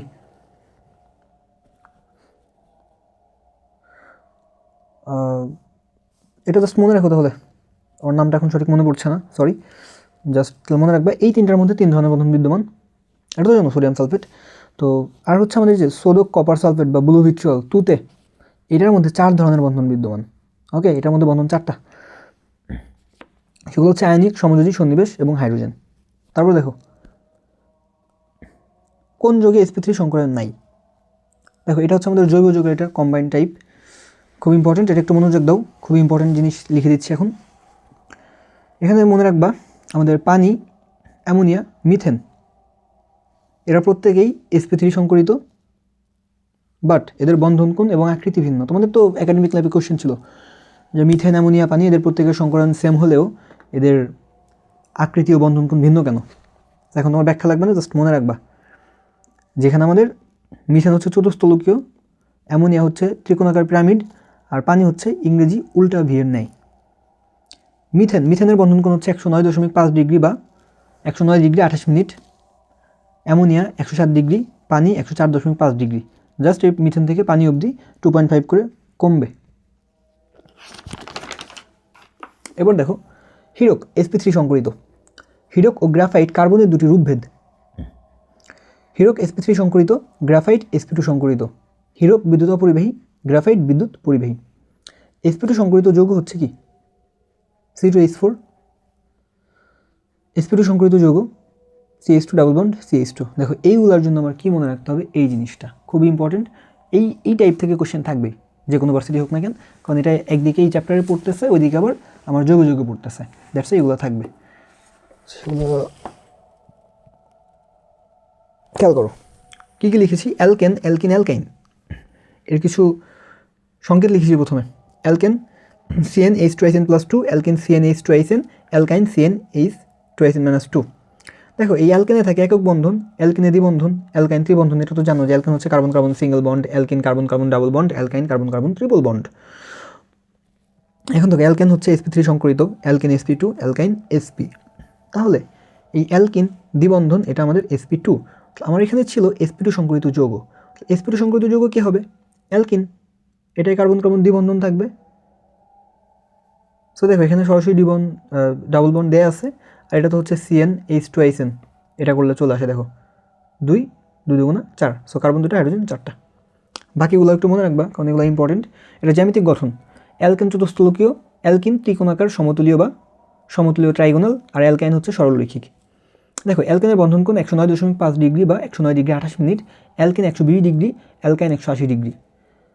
অ্যালকেনে কার্বন কার্বন বন্ধন দূরত্ব বা কার্বন কার্বন বন্ধন দৈর্ঘ্য এটা হচ্ছে 0.154 nanometre, alkene 0.134 nanometre, alkyne 0.120 nanometre. এটা জাস্ট এভাবে মনে রাখে, সরাসরি এভাবে মনে রাখবে 154, 134, 120। ওকে। আর কার্বন হাইড্রোজেন বন্ধন দূরত্ব অ্যালকেন হচ্ছে 110, অ্যালকিন 109, অ্যালকাইন 106। যদিও দশমিকের পরে এভাবে পড়তে হয় না, বাট আমরা তো MCQ ক্যান্সেল করবো, সো এইভাবে আমরা মনে রাখবো সুবিধার জন্য। আর বেঞ্জিনের কার্বন কার্বন বন্ধন দূরত্ব হচ্ছে 0.139 ন্যানোমিটার অর্থাৎ 139 ন্যানোমিটার। এখন দেখো সংকরণ নির্ণয়, যে x ½ v + m - c। V হচ্ছে আমাদের এই কেন্দ্রীয় পরমাণুর যোজিত স্তর ইলেকট্রন সংখ্যা। যোজিত স্তর বলতে হচ্ছে কি? লাস্ট যে অরবিটাল সেটা। এম হচ্ছে অণুতে অবস্থিত একযোজী পরমাণুর সংখ্যা, আর সি হচ্ছে চার্জ। দেখো এই এক্স হচ্ছে সংকরণ সংখ্যা, তো সংকরণ সংখ্যা x = 2 হলে sp, এটা সরলরৈখিক, বন্ধন কোণ 180। x = 3 হলে sp2 সমতুল্য ত্রিভুজাকার 120 ডিগ্রি। মানে এগুলো হচ্ছে আমি তোমার সংকরায়ন, আকৃতি এবং কোণটা লিখে দিচ্ছি একসাথে। 4 হলে sp3 চতুস্তলকীয় 109.5 ডিগ্রি বা 109 ডিগ্রি 28 মিনিট। 5 হলে sp3d ত্রিকোণাকার ডিপ্রামিড, 6 হলে sp3d2 অষ্টকতলকীয়, 7 হলে sp3d3 পঞ্চকোণীয় ডিপ্রামিড। বাট এটা মনে রাখতে হবে যে তোমার টেট্রাঅ্যামিনো কপার এটা dsp2 সংকরিত এবং এর আকৃতি হচ্ছে সমতুল্য বর্গাকার। দেখো এখানে কিন্তু dsp3 ছিল না, সরি dsp2 ছিল না, বাট এটা dsp2, এটা একটা ব্যতিক্রম। সেটা মনে রাখবা, ব্যতিক্রমগুলোই পরীক্ষায় বেশি আসে। সেটা যদি তোমাদের একটু দেখাই দিই, যেমন মিথেনের সংকরণ নির্ণয়। দেখো মিথেন, এখানে কেন্দ্রীয় মূলকে কার্বন, তাহলে কার্বনের যোজিত স্থির ইলেকট্রন হচ্ছে 4টা, আর একযোজি মূল এখানে হাইড্রোজেন আছে কয়টা? 4টা, 4 যোগ 4, এখানে 4 নেই, সো চার্জের ভ্যালু 0, সেটা করলে 4। আচ্ছা দেখো এই যে তোমার যোজিত স্থির ইলেকট্রন কীভাবে বের করবা? ধরো তোমার একটা পরমাণু, এটার ভর সংখ্যা যদি কী হয়, তোমার 10-এর কম হয়, তাহলে ওটার যোজিত স্থির ইলেকট্রন বের করার জন্য 2 বিয়োগ করবা। তারপর ধরো পরমাণুটির ভর সংখ্যা আছে হচ্ছে 10-এর বেশি, সেক্ষেত্রে কী করবা? 18 থেকে বিয়োগ করবা। এভাবে আর কি করলেই হয়। দেখো অ্যামোনিয়াম আয়ন, এর সংকরণ কীভাবে করবা? এখানে কেন্দ্রীয় মূল্য নাইট্রোজেন, নাইট্রোজেনের পরমাণু কত? 7, যেহেতু 7 তাহলে আমি এটা থেকে 2 বিয়োগ দেবো, হবে কত? 5। তাহলে যোজিত ইলেকট্রন সংখ্যা পেয়ে গেলাম 5। একযোজি ইলেকট্রন কয়টা? সরি পরমাণু হচ্ছে 4টা, তো 4 দিলাম, আর চার্জ কি 1, তো তাহলে 1 বসেই দিলাম, অ্যান্সার চলে আসলো। এরপর দেখো আমাদের যদি পানির সংকরণটা তোমাকে একটু দেখাই। পানির ক্ষেত্রে কেন্দ্রীয় মূল হচ্ছে অক্সিজেন, অক্সিজেন 8, 10-এর কম, তাহলে 2 বিয়োগ দিবা যোজিত স্থির ইলেকট্রন বের করার জন্য। সো 8 বিয়োগ 2 হবে কত? 6, এই সেই 6, আর এখানে হাইড্রোজেন কয়টা? 2টা, এই 2, চার্জ নেই, সো 0, এই তো। দেখো অ্যামোনিয়া, অ্যামোনিয়া নাইট্রোজেন 7, 10-এর কম, সো এটা থেকে বিয়োগ করবো 2, থাকবে কত? 5। এই যোজিত স্তরে ইলেকট্রন সংখ্যা 5, তার সাথে এখানে একযোজি ইলেকট্রন কয়টা? সরি একযোজি পরমাণু হচ্ছে 3টা হাইড্রোজেন, তাহলে এখানে 3, চার্জ নাই, সো এই তো। এখন দেখো এই যে সালফেট আয়ন, এটা কীভাবে করবা? এখানে সালফার 16, 18-এর কম, তাই না? 18-এর কম, তাহলে এই জায়গা থেকে 10 বিয়োগ দিবা, তাহলে 16 বিয়োগ 10 হবে কত? 6, এই হয়ে গেল 6। এখন দেখো এখানে 0 লিখেছি, কেন 0 লিখেছি? কারণ এখানে একযোজি পরমাণু নাই, কারণ এখানে এটা অক্সিজেন, অক্সিজেন হচ্ছে দ্বিযোজি পরমাণু, দ্যাটস এখানে কিন্তু এটা ভ্যালু 0 দিয়েছি, আর চার্জ এখানে -2, সো -2 বসিয়ে দিলাম, সো যা হলো আমার অ্যান্সার চলে আসলো। ওকে, এই অ্যান্সার যত আসবে সেটা দিয়ে আমরা এই যে সংকরণ কত সেটা বের করে নিতে পারবো। তারপর দেখো আমাদের একটা জটিল যৌগ দেওয়া আছে, দিয়ে বলা হয়েছে এখানে আয়রনের যোজনী কত। দেখো এই জটিল যৌগের যোজনী বের করার ক্ষেত্রে আমরা এটা কী করবো? আমরা জারণ মান যেভাবে বের করি সেভাবে করে নিলে আমরা অ্যান্সারটা পেয়ে যাব। আমার দরকার হচ্ছে এখানে অ্যান্সার বের করা, কীভাবে করছে এটা দরকার নেই, আমার এমসিকিউ হলেই হবে। সো দেখো এখানে কি নর্মালি যেভাবে করি আমরা, যারটা বের করবো তাকে আমরা x ধরবো, বাকিগুলো বসিয়ে দিব আর কি। সোডিয়াম তো +1 আমরা জানি, তারপর হচ্ছে আমাদের সায়ানাইড হচ্ছে -1, সেই তো যেভাবে করতাম, 4টা সোডিয়াম 4 × +1, এরপর হচ্ছে আয়রন x, এরপর হচ্ছে সায়ানাইড 6টা, এই যে 6টা, ওর জারণ মান হচ্ছে -1, তাহলে কত হয়? 4 + x - 6, এগুলো 0, তাহলে x = 2। দেখো এই কয়েকটা মান একটু মনে রাখবা, কারণ সরাসরি মানও বলতে পারে যে ধরো যে হাইড্রোজেন সালফাইডের বন্ধন কোণ কত, অথবা একটা ধরো 4টা মৌল দিল, দিয়ে বললো কোনটির সংকরণ সবচেয়ে কম, বা 4টা একসাথে দিয়ে অপশন আকারেও দিতে পারে। সো এই কারণে এটা একটু মনে রাখো যে NF3 এর বন্ধন কোণ হচ্ছে 102.5 ডিগ্রি বা 102 ডিগ্রি 28 মিনিট। তারপর হচ্ছে PH3 এর বন্ধন কোণ হচ্ছে তোমার 94 ডিগ্রি, আর হাইড্রোজেন সালফাইডের বন্ধন কোণ হচ্ছে 92 ডিগ্রি। দেখো নাইট্রিক অক্সাইডের যোজিত ইলেকট্রন 11টি। যখন একটা যৌগ দেয়া থাকবে তখন এর যোজিত ইলেকট্রন কীভাবে বের করবা? তখন এই যৌগে যতগুলো পরমাণু থাকবে, হ্যাঁ আচ্ছা আমি এটা লিখে দিয়েছি যে কোনো যৌগের যোজিতা ইলেকট্রন হচ্ছে যৌগটির প্রতিটি পরমাণুর যোজিত স্তরের ইলেকট্রনের সমষ্টি। সো যৌগে যতগুলো পরমাণু থাকবে তার প্রত্যেকটার যোজিত স্তরের ইলেকট্রন বের করবে, বের করে যোগ করবে, অ্যান্সার চলে আসবে। সেটা দেখো নাইট্রোজেন, নাইট্রোজেনের যোজিত স্তর ইলেকট্রন কতগুলো থাকবে? নাইট্রোজেন 7, তাহলে 7 যেহেতু, তাহলে আমরা এটা থেকে কী করবো? 2 বিয়োগ দেবো, থাকবে কত? 5। অক্সিজেন, অক্সিজেন 60, 10-এর কম, সো 8 থেকে 2 বিয়োগ দেবো 6, তাহলে হচ্ছে তোমার সরি হ্যাঁ তাহলে হচ্ছে 6 আর হচ্ছে 5, 11, এ হচ্ছে অ্যান্সার। কোন লবণটির জলীয় দ্রবণের pH 7-এর বেশি? এখন এটা খুব ইন্টারেস্টিং কোয়েশ্চেন আসছে, এই সেম কনসেপ্ট দিয়ে বেশ কয়েকটা টাইপের কোয়েশ্চেন করতে পারে, ঠিক আছে? তো এটা কীভাবে করবা? লবণের ক্যাটায়নের সাথে হাইড্রোক্সিল আয়ন যোগ করবা, আর অ্যানায়নের সাথে হাইড্রোজেন আয়ন যোগ করবা। ক্যাটায়ন ক্যানায়ন এটা তো জানোই, তাই না? এভাবে ক্যাটায়ন থেকে ক্ষার ও অ্যানায়ন থেকে অ্যাসিড পাবো। এই অ্যাসিড ও ক্ষারের মধ্যে যেটি তীব্র বা শক্তিশালী লবণটি সেই প্রকৃতির হবে। অর্থাৎ অ্যাসিড তীব্র হলে লবণটি তীব্র হবে এবং ক্ষার শক্তিশালী হলে লবণটি হবে ক্ষারীয় প্রকৃতির। কিন্তু যখন অ্যাসিড ও ক্ষার উভয়ই তীব্র হবে তখন লবণটি হবে নিরপেক্ষ। এরপর অম্লীয় লবণের পিএইচ 7 অপেক্ষা কম হবে, নিরপেক্ষ লবণের পিএইচ 7-এর সমান, আর ক্ষারীয় লবণের পিএইচ হবে কি 7-এর চেয়ে বেশি। তো এইগুলো যখন তোমার মাথায় গেল, তারপর যেটা করবা, এই যে এখানে দেখো সোডিয়াম ক্লোরাইড, তো সোডিয়াম কি এখানে ক্যাটায়ন, ক্লোরাইড কি এখানে ক্লোরাইড, আয়ন হবে কি অ্যানায়ন। তো কী বলেছিলাম আমরা, ক্যাটায়নের সাথে হাইড্রোক্সিল আয়ন যোগ করবো আর অ্যানায়নের সাথে হাইড্রোজেন আয়ন যোগ করবো। তো দেখো সোডিয়াম হাইড্রোক্সাইড, এটা কি তীব্র অ্যাসিড, ক্লোরিনের সাথে হাইড্রোজেন নাও তাহলে কী হবে হাইড্রোক্লোরিক অ্যাসিড, এটাও তীব্র অ্যাসিড, তাহলে এটা কি নিরপেক্ষ। তারপরে দেখো কপার সালফেট, কপার এটা ক্যাটায়ন, কার্বোক্যাটায়ন, এখানে সরি কপার হচ্ছে ক্যাটায়ন, তাহলে কপারের সাথে হাইড্রোক্সিল আয়ন যোগ করবো তাহলে কী হবে কপার হাইড্রোক্সাইড, এটা কি একটা দুর্বল ক্ষার। আর হচ্ছে আমাদের সালফেটের সাথে হাইড্রোজেন নাও তাহলে কী হয়ে যাবে সালফুরিক অ্যাসিড, তাহলে এটা তীব্র অ্যাসিড, এটা কী হবে অম্লীয় প্রকৃতির। এবার দেখো তো অ্যামোনিয়াম ক্লোরাইড, তাহলে অ্যামোনিয়াম আয়ন আর কি ক্লোরাইড আয়ন, তাহলে অ্যামোনিয়ামের সাথে হাইড্রোক্সিল আয়ন যোগ করো তাহলে অ্যামোনিয়াম হাইড্রোক্সাইড, এটা কী হবে দুর্বল ক্ষার। আর ক্লোরাইড হাইড্রোক্লোরিক অ্যাসিড, হাইড্রোজেন নিলে তাহলে এটা তীব্র অ্যাসিড, এটাও কি অম্লীয় প্রকৃতির। এবার দেখো সোডিয়াম কার্বনেট, এখানে সোডিয়াম হাইড্রোক্সাইড এটা তীব্র ক্ষার, আর হচ্ছে কার্বনিক অ্যাসিড এটা দুর্বল অ্যাসিড, তাহলে এটা কী হবে এটা হবে আমাদের ক্ষারীয় প্রকৃতির। এখন যদি পিএইচ হিসাব করি তাহলে পিএইচের ক্ষেত্রে কী হবে, এটা ছিল আমাদের নিরপেক্ষ, তাহলে এটার পিএইচ 7, এটা অম্লীয় এটা অম্লীয়, তাহলে এগুলোর পিএইচ কি 7-এর কম, তাহলে এটা যেহেতু ক্ষারীয় তাহলে এটার পিএইচ হবে 7-এর বেশি। আশা করি এখন এই জায়গা থেকে অ্যান্সার করতে পারবা, খুবই ইজি। যদি না বুঝো ভিডিওটা একটু টেনে আবার দেখে নেবে এই জায়গা থেকে। কোন যৌগটিতে হাইড্রোজেন বন্ধন নেই, দেখো এরপর কোশ্চেন, কোনটি হাইড্রোজেন বন্ধন তৈরিতে সক্ষম। দেখো 2টা কোশ্চেন আসছে, আরও কোশ্চেন ছিল, আরও আসবে ইনশাল্লাহ সামনে, এটা না হোক বন্ধ ভার্সিটি হোক আসবে। এটা কীভাবে মনে রাখবা, এখানে জাস্ট আপাতত মনে রাখো অ্যালকোহল অ্যামিন জৈব অ্যাসিড পানিতে দ্রবীভূত হয় হাইড্রোজেন বন্ধনের মাধ্যমে। যে অ্যালকোহল অ্যামিন জৈব অ্যাসিড এটা পানিতে দ্রবীভূত হয়, এবং এই অ্যালকোহল অ্যামিন এবং জৈব অ্যাসিড পানিতে দ্রবীভূত হয় হাইড্রোজেন বন্ধনের মাধ্যমে। আর হাইড্রোজেন বন্ধন থাকার জন্য তো তোমার হাইড্রোজেন থাকতে হবে, মানে হাইড্রোজেনের সাথে যুক্ত পরমাণুর তড়িৎ বেশি হতে হবে, আকার ছোট হতে হবে, এর সাথে ফোন থাকলে হাইড্রোজেন বন্ধন হয়, এটা সামনে লিখে দেওয়া আছে।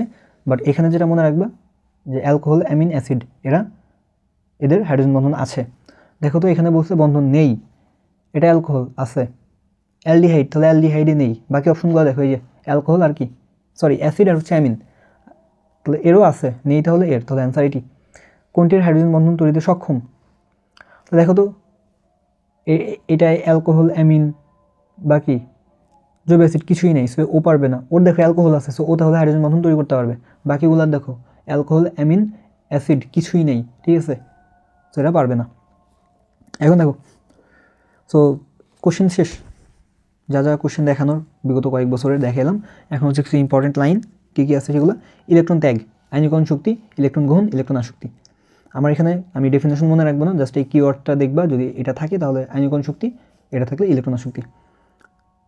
অক্সিজেনের চেয়ে নাইট্রোজেনের আয়নীকরণ শক্তি বেশি, বোরনের চেয়ে বেরিলিয়ামের আয়নীকরণ শক্তি বেশি। এদের আয়নীকরণ শক্তির ক্রম হবে নাইট্রোজেন, অক্সিজেন, বেরিলিয়াম, বোরন। তাহলে সবচেয়ে বেশি আয়নীকরণ শক্তি কার, নাইট্রোজেনের, এটা মনে রাখবা। বেরিলিয়াম আয়নিক যৌগ গঠন করে না। মোলিবডেনাম তড়িৎ ঋণাত্মক মৌল নয়। ল্যান্থানাইড পর্যায় 6 গ্রুপ 3B, অ্যাক্টিনাইড পর্যায় 7 গ্রুপ 3B। এস ব্লক আউটবাউ নীতির ব্যতিক্রম। হিলিয়াম অক্সিজেন অদাহ্য, এটা মনে রাখা খুব ইম্পর্ট্যান্ট। মেবি কোনটি অদাহ্য অক্সিজেন, এটা বেশ কয়েকটা জায়গায় আসছে।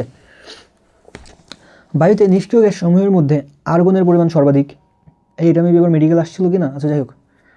তেজস্ক্রিয় রেডন ক্যান্সার চিকিৎসায় ইউজ করা হয়। গাঢ় নাইট্রিক অ্যাসিড জারণধর্মী অ্যাসিড। অ্যালুমিনিয়াম ক্লোরাইডের ডাইমার Al2Cl6, এই ডাইমারের কোণ হচ্ছে তোমার 79 ডিগ্রি এবং 118 degree. Lead dioxide, tin dioxide জারণধর্মী। ওকে, তাহলে জারণধর্মী কী কী পেয়েছি আমরা, গাঢ় নাইট্রিক অ্যাসিড এবং লেড ডাইঅক্সাইড, টিন ডাইঅক্সাইড। তার হচ্ছে সিলিকন টেট্রাক্লোরাইড আদ্র বিশ্লেষিত হয়, বাট কার্বন টেট্রাক্লোরাইড আদ্র বিশ্লেষিত হয় না। আদ্র বিশ্লেষিত হওয়ার জন্য কেন্দ্রীয় মৌলের ফাঁকা ডি অরবিটাল থাকতেই হবে। সো শুধু এটা না, অন্য কোনো কিছু যদি থাকে তুমি জাস্ট দেখবে এটার ফাঁকা ডি অরবিটাল আছে কিনা, যদি থাকে সেটা আদ্য বিশ্লেষিত হবে, না থাকলে হবে না।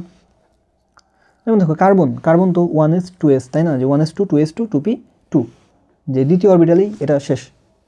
আর দ্বিতীয় হলে তো আমার সেখানে ডি অরবিটাল থাকবে না, তাই না। প্রধান শক্তি স্তর যদি 2 হয় তাহলে সেটা পিতেই শেষ।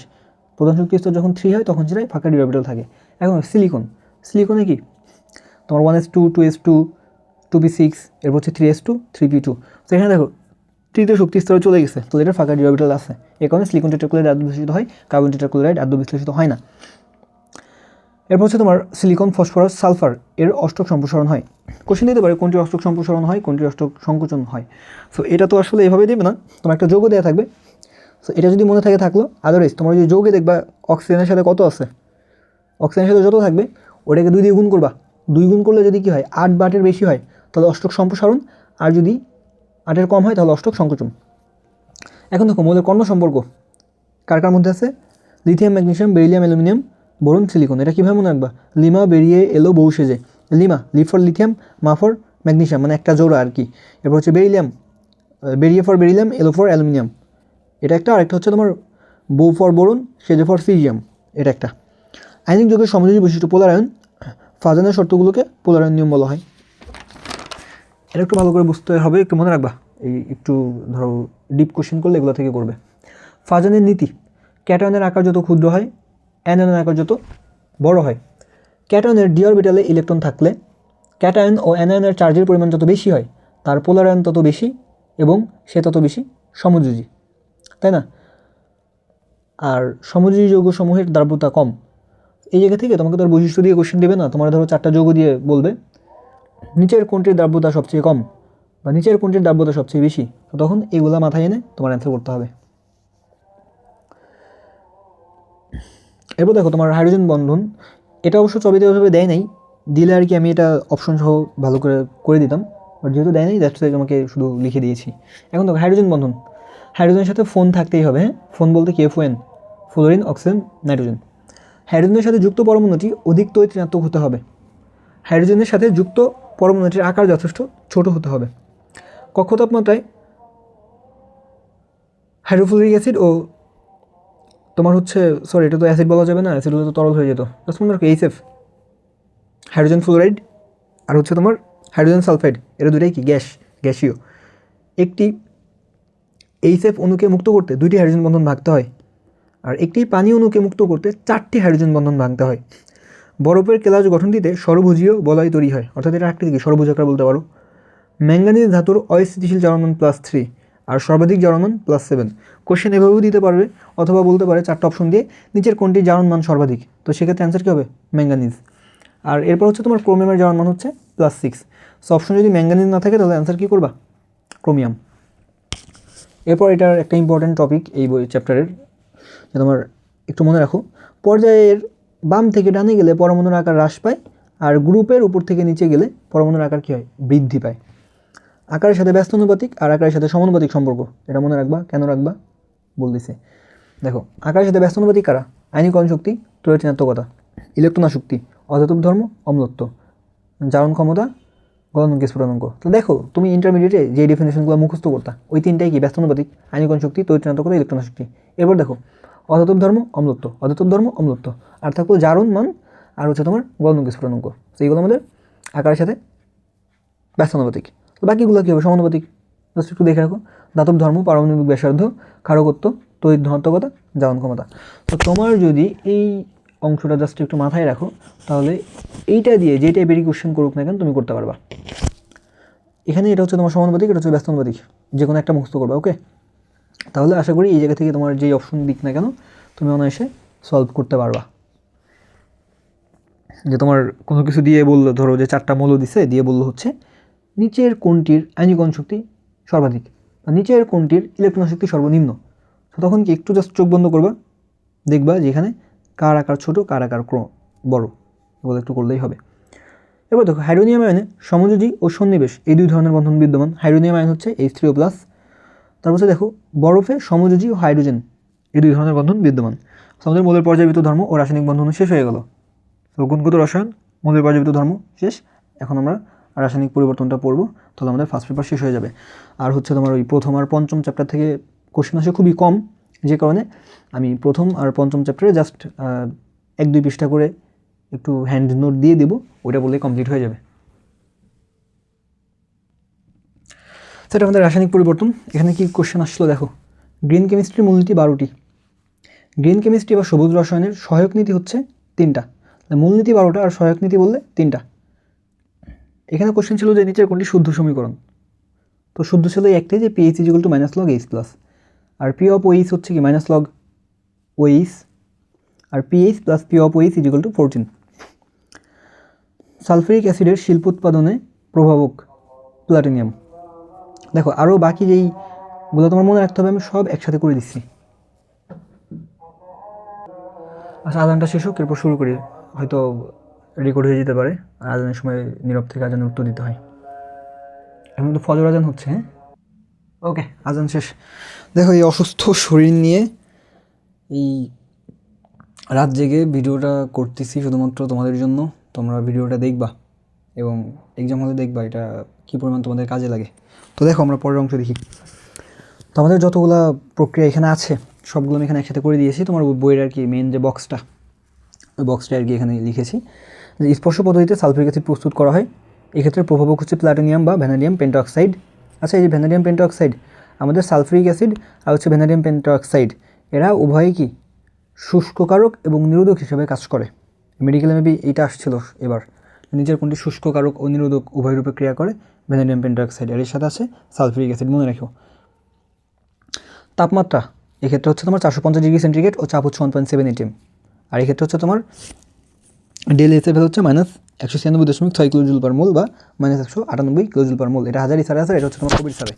এখন দেখো অতল পদ্ধতিতে নাইট্রিক অ্যাসিড প্রস্তুত করা হয়। এক্ষেত্রে প্রভাবক হচ্ছে প্লাটিনিয়াম ও রোহিডিয়াম। এক্ষেত্রে তাপমাত্রা 400 থেকে 500°C ও চাপ হচ্ছে 200 থেকে 300 atm। হেবার পদ্ধতিতে অ্যামোনিয়া প্রস্তুত করা হয়। এক্ষেত্রে প্রভাবক হচ্ছে আয়রন K2O Al2O3, আর তাপমাত্রা হচ্ছে 500°C বা 776 কেলভিন, আর এখানে ডেলএস হচ্ছে -92.2 kJ/mol।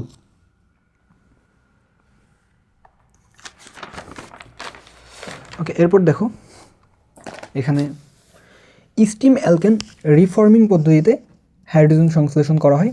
এক্ষেত্রে প্রভাবক হচ্ছে নিকেল। এই যে কোন পদ্ধতিতে কী তৈরি হয়েছে এবং প্রভাবক কী, তাপমাত্রা, চাপ, খুবই ইম্পর্টেন্ট, মুখস্থ রাখতে হবে। 25°C তাপমাত্রায় 0.01 মোলার সোডিয়াম হাইড্রোক্সাইড দ্রবণের pH কত? অ্যান্সার হচ্ছে 12। দেখো এগুলো হচ্ছে আমরা জাস্ট দেখবো, দেখে অ্যান্সার করবো, খুবই ইজি। আর সেটাও মতো তোমরা এগুলো ক্যালকুলেটর দিয়েও বের করবা, যে কারণে আমি সব হ্যান্ড ক্যালকুলেশন দিই নেই, তবে যতটুকু দরকার দিয়ে দিছি। তোমার ক্যালকুলেটরও লাগবে না, তুমি হাতে কলমেও করতে পারবা, তবে যেহেতু এখানে ক্যালকুলেটর আছে ক্যালকুলেটর দিয়ে করে নেবা। এই টাইপের কোশ্চেন কিন্তু অনেক আসছে, কারণ এটা হচ্ছে আমাদের এই চ্যাপ্টার হচ্ছে ওদিকে সেকেন্ড পেপার হচ্ছে পরিমাণগত রসায়ন, দুটাই আছে। তো আমি এখানে যতটা দরকার দিয়েছি, আর বাকিগুলা হ্যান্ড ক্যালকুলেশন বা আরও যে এই টাইপের ম্যাথ, এই pH, P of OH বা আরও যা লাগবে সব হচ্ছে আমার কিসে থাকবে, 3য় অধ্যায়ে থাকবে, 2য় পত্রে। হ্যাঁ, পরিমাণগত রসায়নে।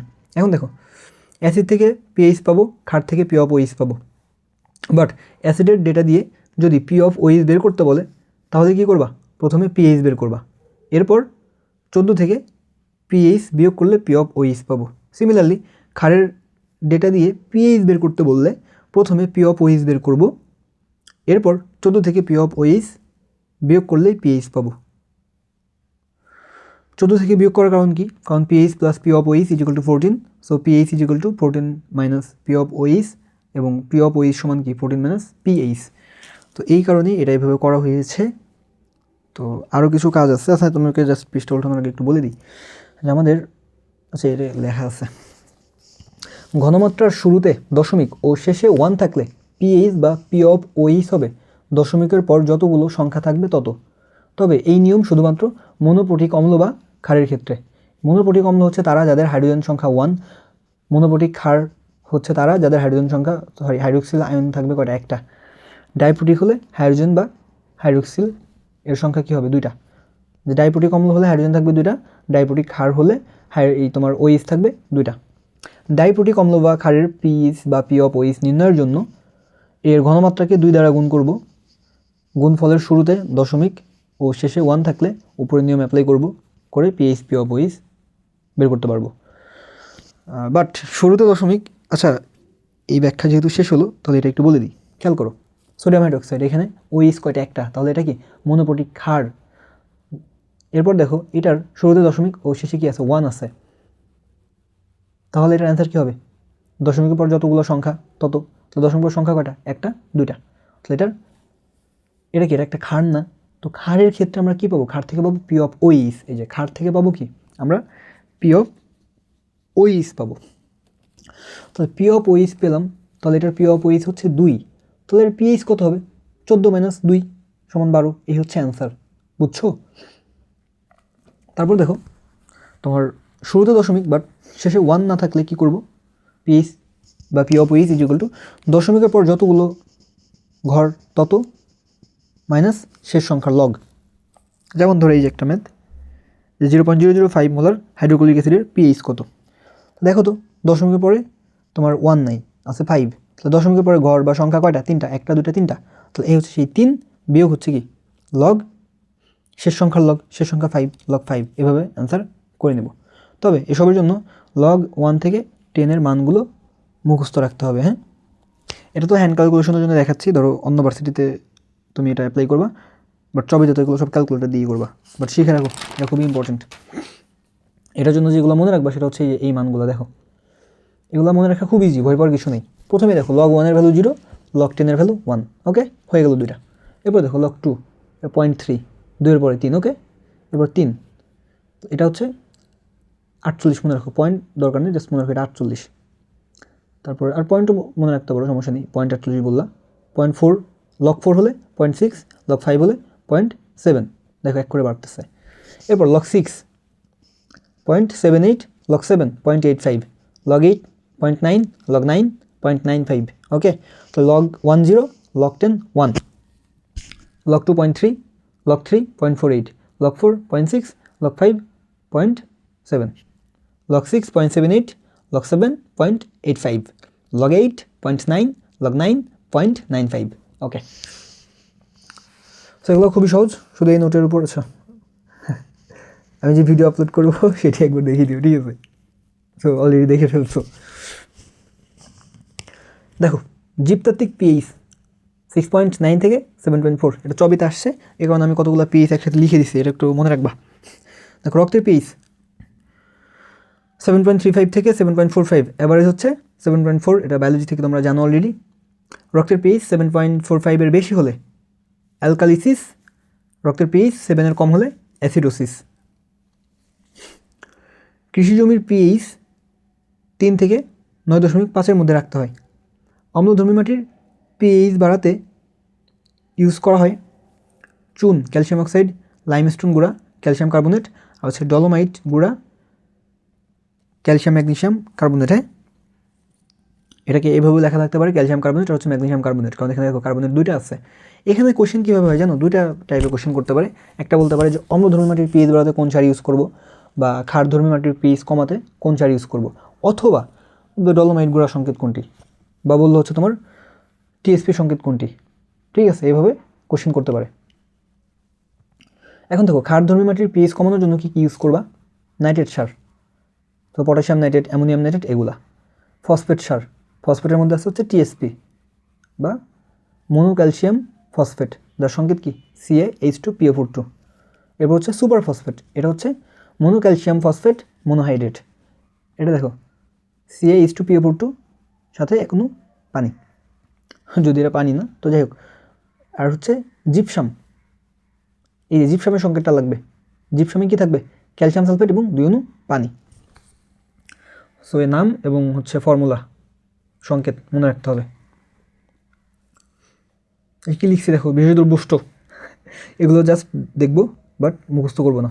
অম্লধর্মী মাটির পিএইচ বাড়ানোর জন্য ব্যবহৃত সারগুলোর নাম মুখস্থ করবো, কারণ আমরা যখন দুটা বিপরীত টাইপ থাকবে তখন আমরা একটা করবো আর একটা করবো না, জাস্ট দেখে রাখবো। তো দেখো আমাদের অম্লধর্মী মাটির পিএইচ বাড়াইতে হবে আর ক্ষারধর্মী মাটির পিএইচ কমাইতে হবে, ওকে। তারপর আমাদের ট্যানিং শিল্প, এটার পিএইচ হচ্ছে 4 থেকে 4.5। এটা কেন লিখেছি? কারণ হচ্ছে আমাদের ট্যানিং শিল্প কি চামড়া শিল্প, তো চতে চামড়া চতে 4, তাই চামড়া শিল্পে পিএইচ 4 থেকে 4.5। আরেকটা বিষয় মনে রাখবা, এই ট্যানিং শিল্পের মাধ্যমে ক্রোমিয়াম দূষণ ঘটে। এগুলো পাবা সব পরিবেশ রসায়নে পড়াই দেবো। সেকেন্ড পার্টেরটা আরও জোস একটা ভিডিও এবং নোট হবে ইনশাল্লাহ। দোয়া করো যেন আমি একটু সুস্থ হয়ে যাই দ্রুত। দেখো লালার পিএইচ 6.2 থেকে 7.4, মাতৃদুগ্ধের পিএইচ 6.6 থেকে 6.9, চোখের পানির পিএইচ 6.6 থেকে 7.6।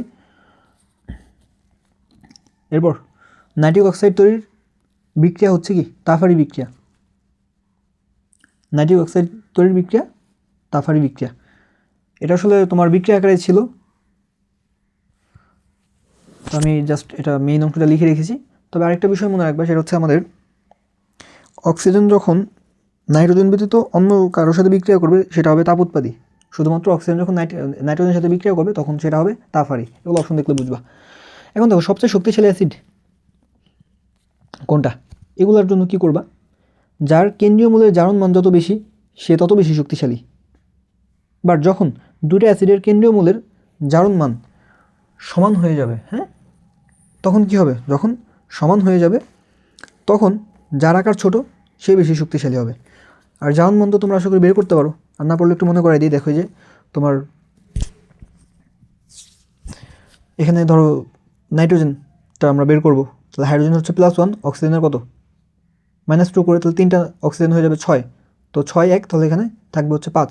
এবার দেখো সালফিউরিক অ্যাসিড, হাইড্রোজেন 2, অক্সিজেন হচ্ছে এখানে 8, 4 2 8, তাহলে 8 2 থাকবে কত 6। আর এটা দেখো কি আছে তোমার এখানে হাইড্রোজেন 1 আর অক্সিজেন হচ্ছে 4 2 8, তাহলে 8টা থেকে একটা, তাহলে এখানে হচ্ছে 7। তো সবচেয়ে বেশি জারণ মান হচ্ছে এখানে এটার, তো অ্যান্সার আমাদের এটা।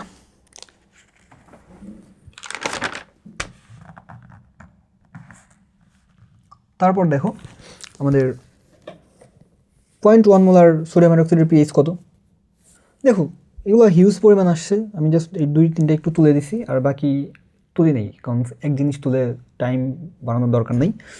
সো দেখো এটা শুরুতে দশমিক, শেষে একটা 1 আছে, আর এটা কি একটা ক্ষার, তো আমি ক্ষার থেকে কী পাবো, পি অফ ওইস পাবো। তাহলে এখানে পি অফ ওইস হবে হচ্ছে 1, তাহলে পিএইচ কত হবে 14 - 1 = কত 13। এখন তোমাকে এক্সামে কী করবে জানো, এখানে এই 1টা প্রথমে দিয়ে রাখবে, তো ভুল করবো না, একটু মাথায় রাখতে হবে যে আমি অ্যাসিড থেকে পাবো কি পিএইচ, আর ক্ষার থেকে পাবো পি অফ ওইস। যদি উল্টা করে ডেটা দেওয়া থাকে আমি একটু মাথা ঠান্ডা রেখে অ্যান্সারটা বের করবো। তারপর দেখো এই যে সোডিয়াম হাইড্রোক্সাইড ক্ষার পি অফ ওইস 1, তাহলে পিএইচ এত। ওকে, সোডিয়াম কার্বনেটের জলীয় দ্রবণ ক্ষারীয় কীভাবে, আমি কি বলেছিলাম, ক্যাটায়নের সাথে ওইচ যোগ করব আর অ্যানায়নের সাথে কি হাইড্রোজেন যোগ করব। এই যে এটা সোডিয়াম হাইড্রোক্সাইড হয়ে যাবে, যেটা কি একটা তীব্র ক্ষার, আর এটা কি কার্বনিক অ্যাসিড, যেটা কি একটা দুর্বল অ্যাসিড, তাহলে এটার প্রকৃতি ক্ষারীয়। ক্যাটায়নের সাথে ওইচ যুক্ত করে সোডিয়াম হাইড্রোক্সাইড পেয়েছি যা শক্তিশালী ক্ষার, অ্যানোনের সাথে হাইড্রোজেন যোগ করে কার্বনিক অ্যাসিড পেয়েছি যা দুর্বল অ্যাসিড। ক্ষার শক্তিশালী হতে দ্রবণ ক্ষারীয়। যে 0.001 মোলার পটাশিয়াম হাইড্রোক্সাইডের পিএইচ কত, এগুলো তার আসলে বলার দরকার নেই, এগুলো পারবা এখন ইনশাল্লাহ। এখন এটা মনে রাখো, বিশুদ্ধ পানিতে হাইড্রোজেন আয়ন অথবা হাইড্রোক্সিল আয়নের ঘনমাত্রা কত হয়, 10⁻7 মোল/লিটার।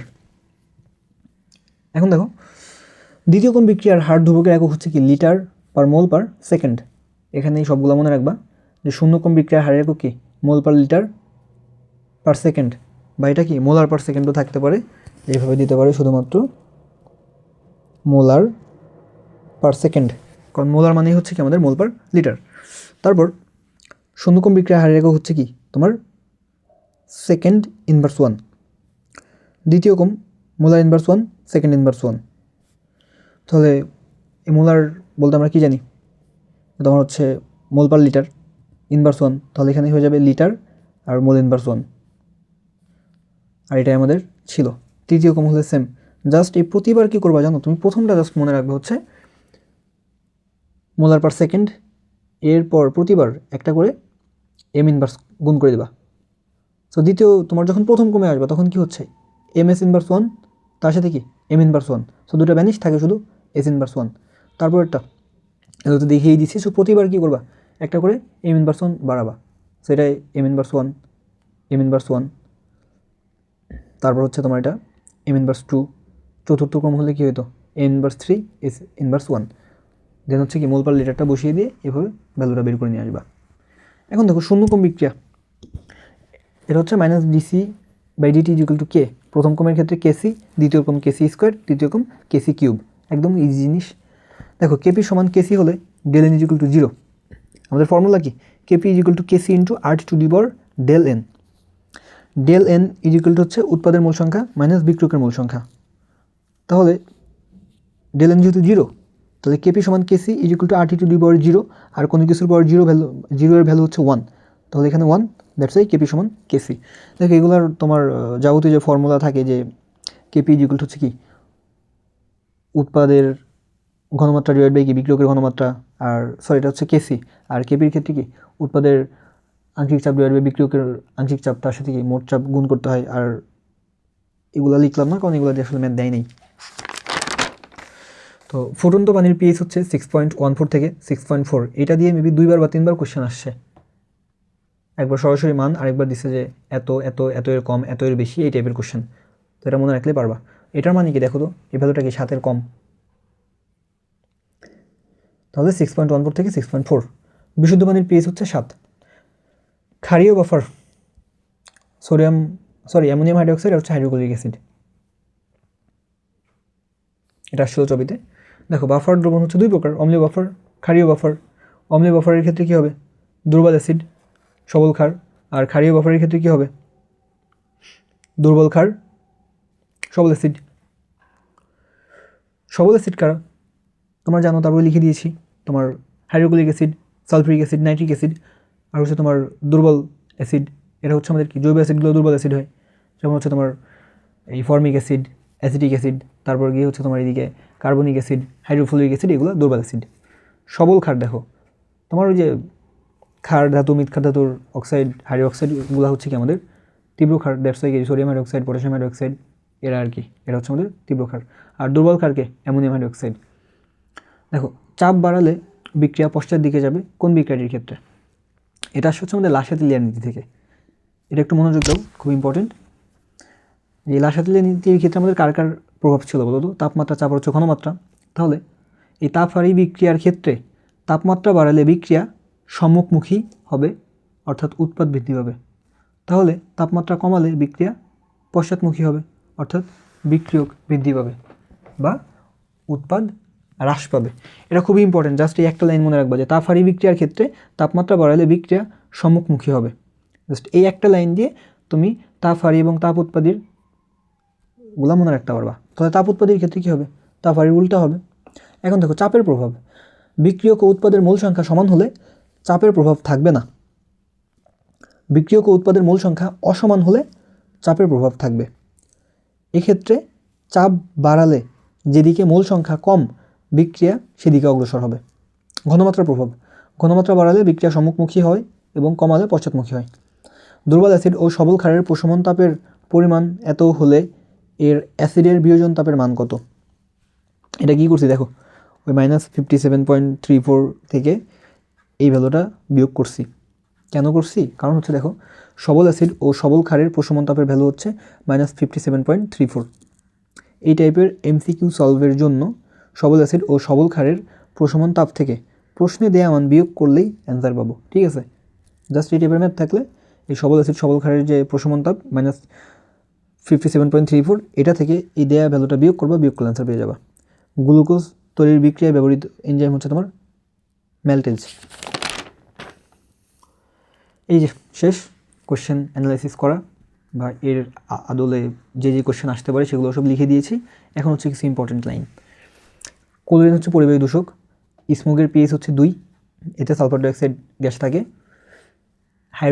আয়োডিন মিলে হাইড্রোজেন আয়োডাইড তৈরি করে। এই বিক্রিয়ায় চাপের প্রভাব নাই, কারণ বিক্রিয়ক ও উৎপাদের মূল সংখ্যা সমান, আর এই বিক্রিয়ার ক্ষেত্রে তাপমাত্রা হচ্ছে 450 ডিগ্রি সেন্টিগ্রেড। খেয়াল করো এখানে বিক্রিয়ক কত মোল? 1 মোল, 1 মোল, 2 মোল, উৎপাদ 2 মোল, 2 বিয়োগ 2 0। যেহেতু এখানে বিক্রিয়ক এবং উৎপাদের মূল সংখ্যা সমান, তাই এখানে চাপের কোনো প্রভাব নাই। এটা একটু দেখো, ধরো বিক্রিয়ক এখানে এ মোল এ, বি মোল বি বিক্রিয়া করে সি মোল সি এবং হচ্ছে ডি মোল ডি উৎপন্ন করলো, তাহলে এক্ষেত্রে বিক্রিয়ার হারটা কী হয়? যে রেট অফ রিয়াকশন এখানে -1/a into DA by DT equal to -1/b DB by DT. অর্থাৎ আমার বিক্রিয়কের ক্ষেত্রে মাইনাস থাকবে আর উৎপাদের ক্ষেত্রে প্লাস থাকবে। যেখানে যে মূল সংখ্যা থাকবে, মূল সংখ্যাটা তোমার সহগ হয়ে যাবে আর কি, মূল সংখ্যা 1-এর নিচে আর বাকিটা তো এটার ইয়াটা ভ্যালু বসাই দিবা। জাস্ট আমি মেন থিমটা লিখে দিছি, টাইপের ম্যাথ যদি আসে দিবা। আসলে তোমার প্যাটার্ন ওইভাবে চেঞ্জ করবে না, যেই টাইপের কোশ্চেন ওই টাইপেরই আশেপাশে যেগুলো থাকবে ওগুলাই দিবে। ধর আমি যেভাবে অ্যানালাইসিস করে দিছি, লিখে দিছি, ওগুলো থেকে ইনশাল্লাহ চলে আসবে। দেখো, শূন্যক্রম বিক্রিয়ার হার বিক্রিয়কের প্রাথমিক ঘনমাত্রার উপর নির্ভরশীল নয়। বিক্রিয়ার হার ধ্রুবক K = 0.693 divide by T½ T½ হচ্ছে এখানে অর্ধায়ু।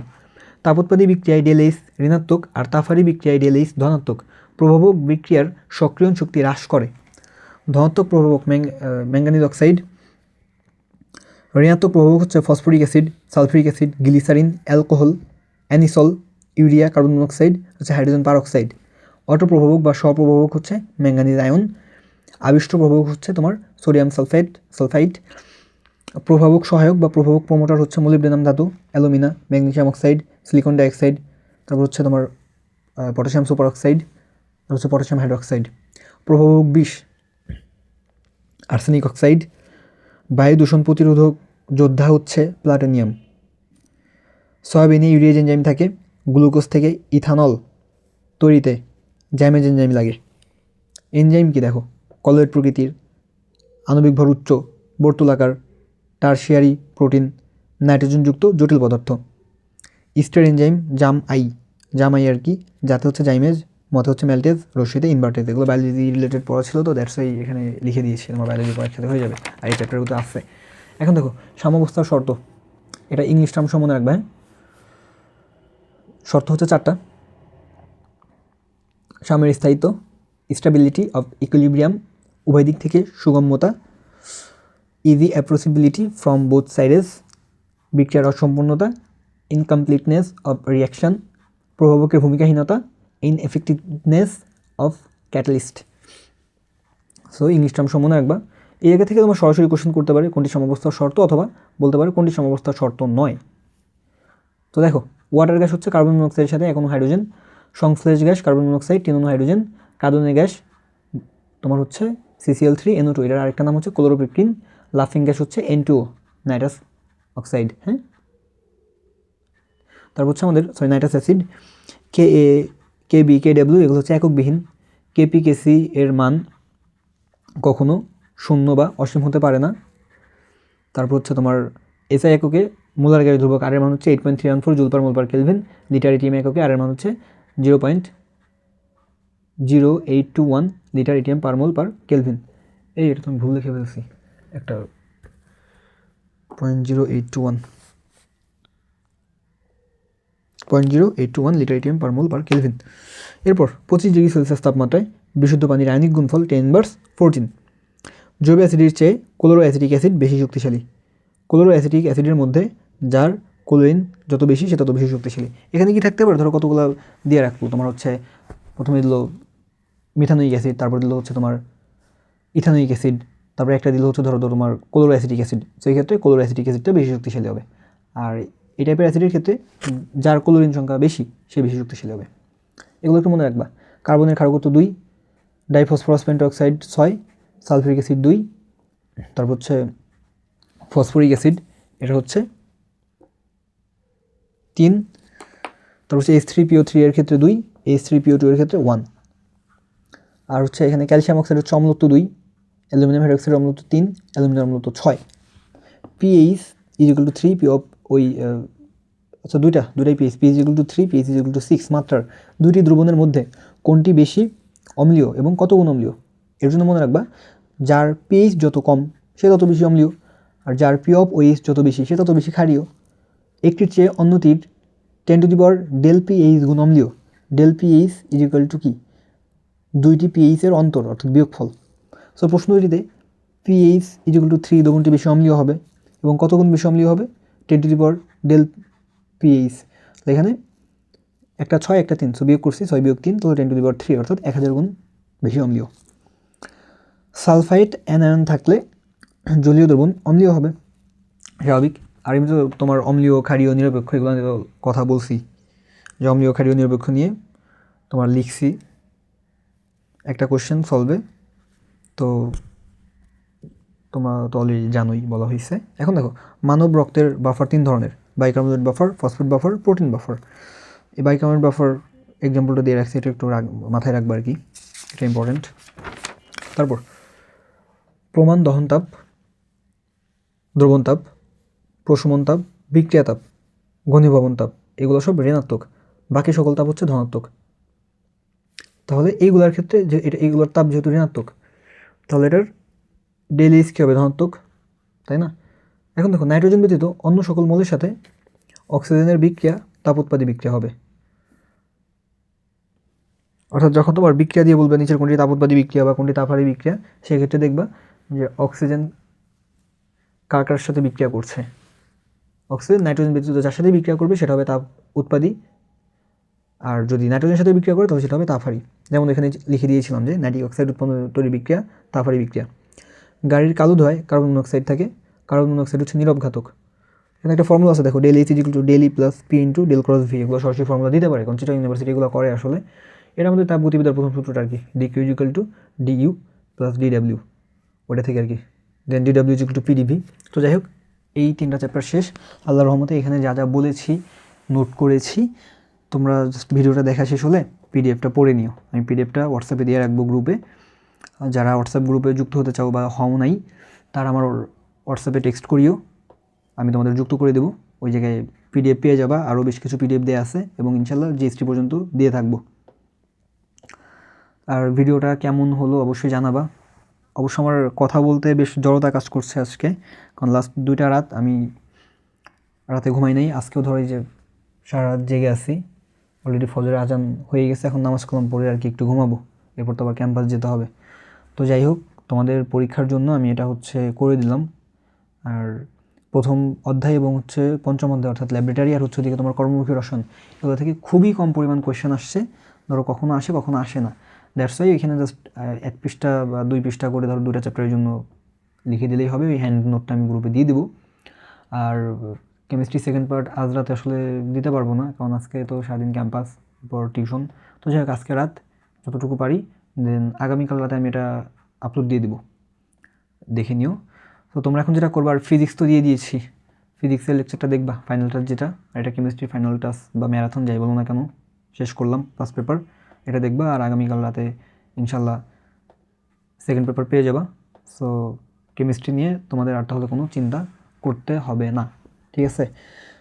সো এখন এই লাস্ট টাইম কী করবা, তুমি যা যা পড়ছো সেগুলো রিভিশন দিবা। আর ফিজিক্স আর কেমিস্ট্রি অবশ্যই আমার এই ভিডিওটা দেখবা আর নোটটা একবার পড়বা। আর বায়োলজি যেটা করবা, আমার কয়েকটা নোট দেওয়া আছে গ্রুপে, ওই নোটগুলো পড়বা। আর যেগুলো ধরো আংশিক দেওয়া আছে সেগুলো কী করতে হবে, তোমার নিজের যে নোট আছে সেটা পড়বা, বা মূল বই থেকে দাগানো লাইনগুলো পড়ে ফেলবা। আর ইংরেজি নিয়ে অনেকে ভয় পাচ্ছ ভাই, ইংরেজি নিয়ে ভয় পাওয়ার কিছু নাই, কারণ এখানে 25টা কোশ্চেন হবে। আমি তোমাদের 10টা টপিক সিলেক্ট করে দিয়েছি, আর ওই 10টা টপিক আমি জানি তোমরা সবাই কম বেশি পড়েছো, দ্যাটস ওয়াই ওগুলো দিয়েছি। ওইগুলো দিয়ে আশা করি ইনশাল্লাহ 15টা মতন কোশ্চেন কভার হয়ে যাবে অনায়াসে। আর ধরো প্যাসেজ গতবার এসেছিলো বা আরও কিছু ডিফিকাল্ট টাইপ, আমি কেন দিই নাই, কারণ এখন জাস্ট এই 7-8 দিনে এইগুলো পড়ে টাইম ওয়েস্ট করার কোনো মানে হয় না। সো গ্রুপ সাবজেক্টগুলো পড়ো, বারবার রিভিশন দাও। আর ভাই কেউ হতাশ হও না, কারণ পরপর 2টা এক্সাম হয়ে গেলো, জাবির তো অলরেডি রেজাল্টও হয়েছে। তো এটা নিয়ে অনেকেই মন খারাপ করে আসো, আপসেট হয়ে গেছো। তো আমি তোমাদের বলবো ভাই, লাইফে আপসেট হওয়ার, মন খারাপ করার কিছুই নেই, কারণ আল্লাহ তাআলা কি আমাদের উত্তম পরিকল্পনাকারী, তিনি জানেন আমাদের জন্য কোনটা উত্তম কোনটা অনুত্তম। সো আমাদের রিজিক তিনি যেখানে রেখেছেন সেখানেই হবে। সো আমরা আশরাফুল মাখলুকাত, এই কারণে আমরা কখনো হতাশ হব না। আমরা কী করবো, আমরা পরিশ্রম করে যাবো, আল্লাহ তাআলার কাছে দোয়া করতে থাকবো। সো আমাদের জন্য যেটা কল্যাণকর সেটাই হয়ে যাবে। হ্যাঁ, আমি নিজে মেডিকেল পরীক্ষা দিলাম 2বার, হলো না। তো এরপর ধরো যেখানে যেখানে পরীক্ষা দিচ্ছি আল্লাহর রহমতে ভালো মেরিট ছিল। সো আসলে লাইফে হতাশ হওয়ার কিছু নেই, আমি কিন্তু কখনো হতাশ হতাম না। হ্যাঁ, তো তোমরা ভাই কেউ হতাশ হও না।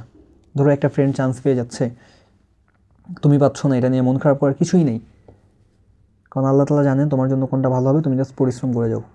আর একটা কাজ করবা, হোয়াটসঅ্যাপ গ্রুপে যারা অ্যাড আছো, যারা হবা, তোমরা তোমাদের ফ্রেন্ডদেরকে হোয়াটসঅ্যাপ গ্রুপে অ্যাড করে দিও।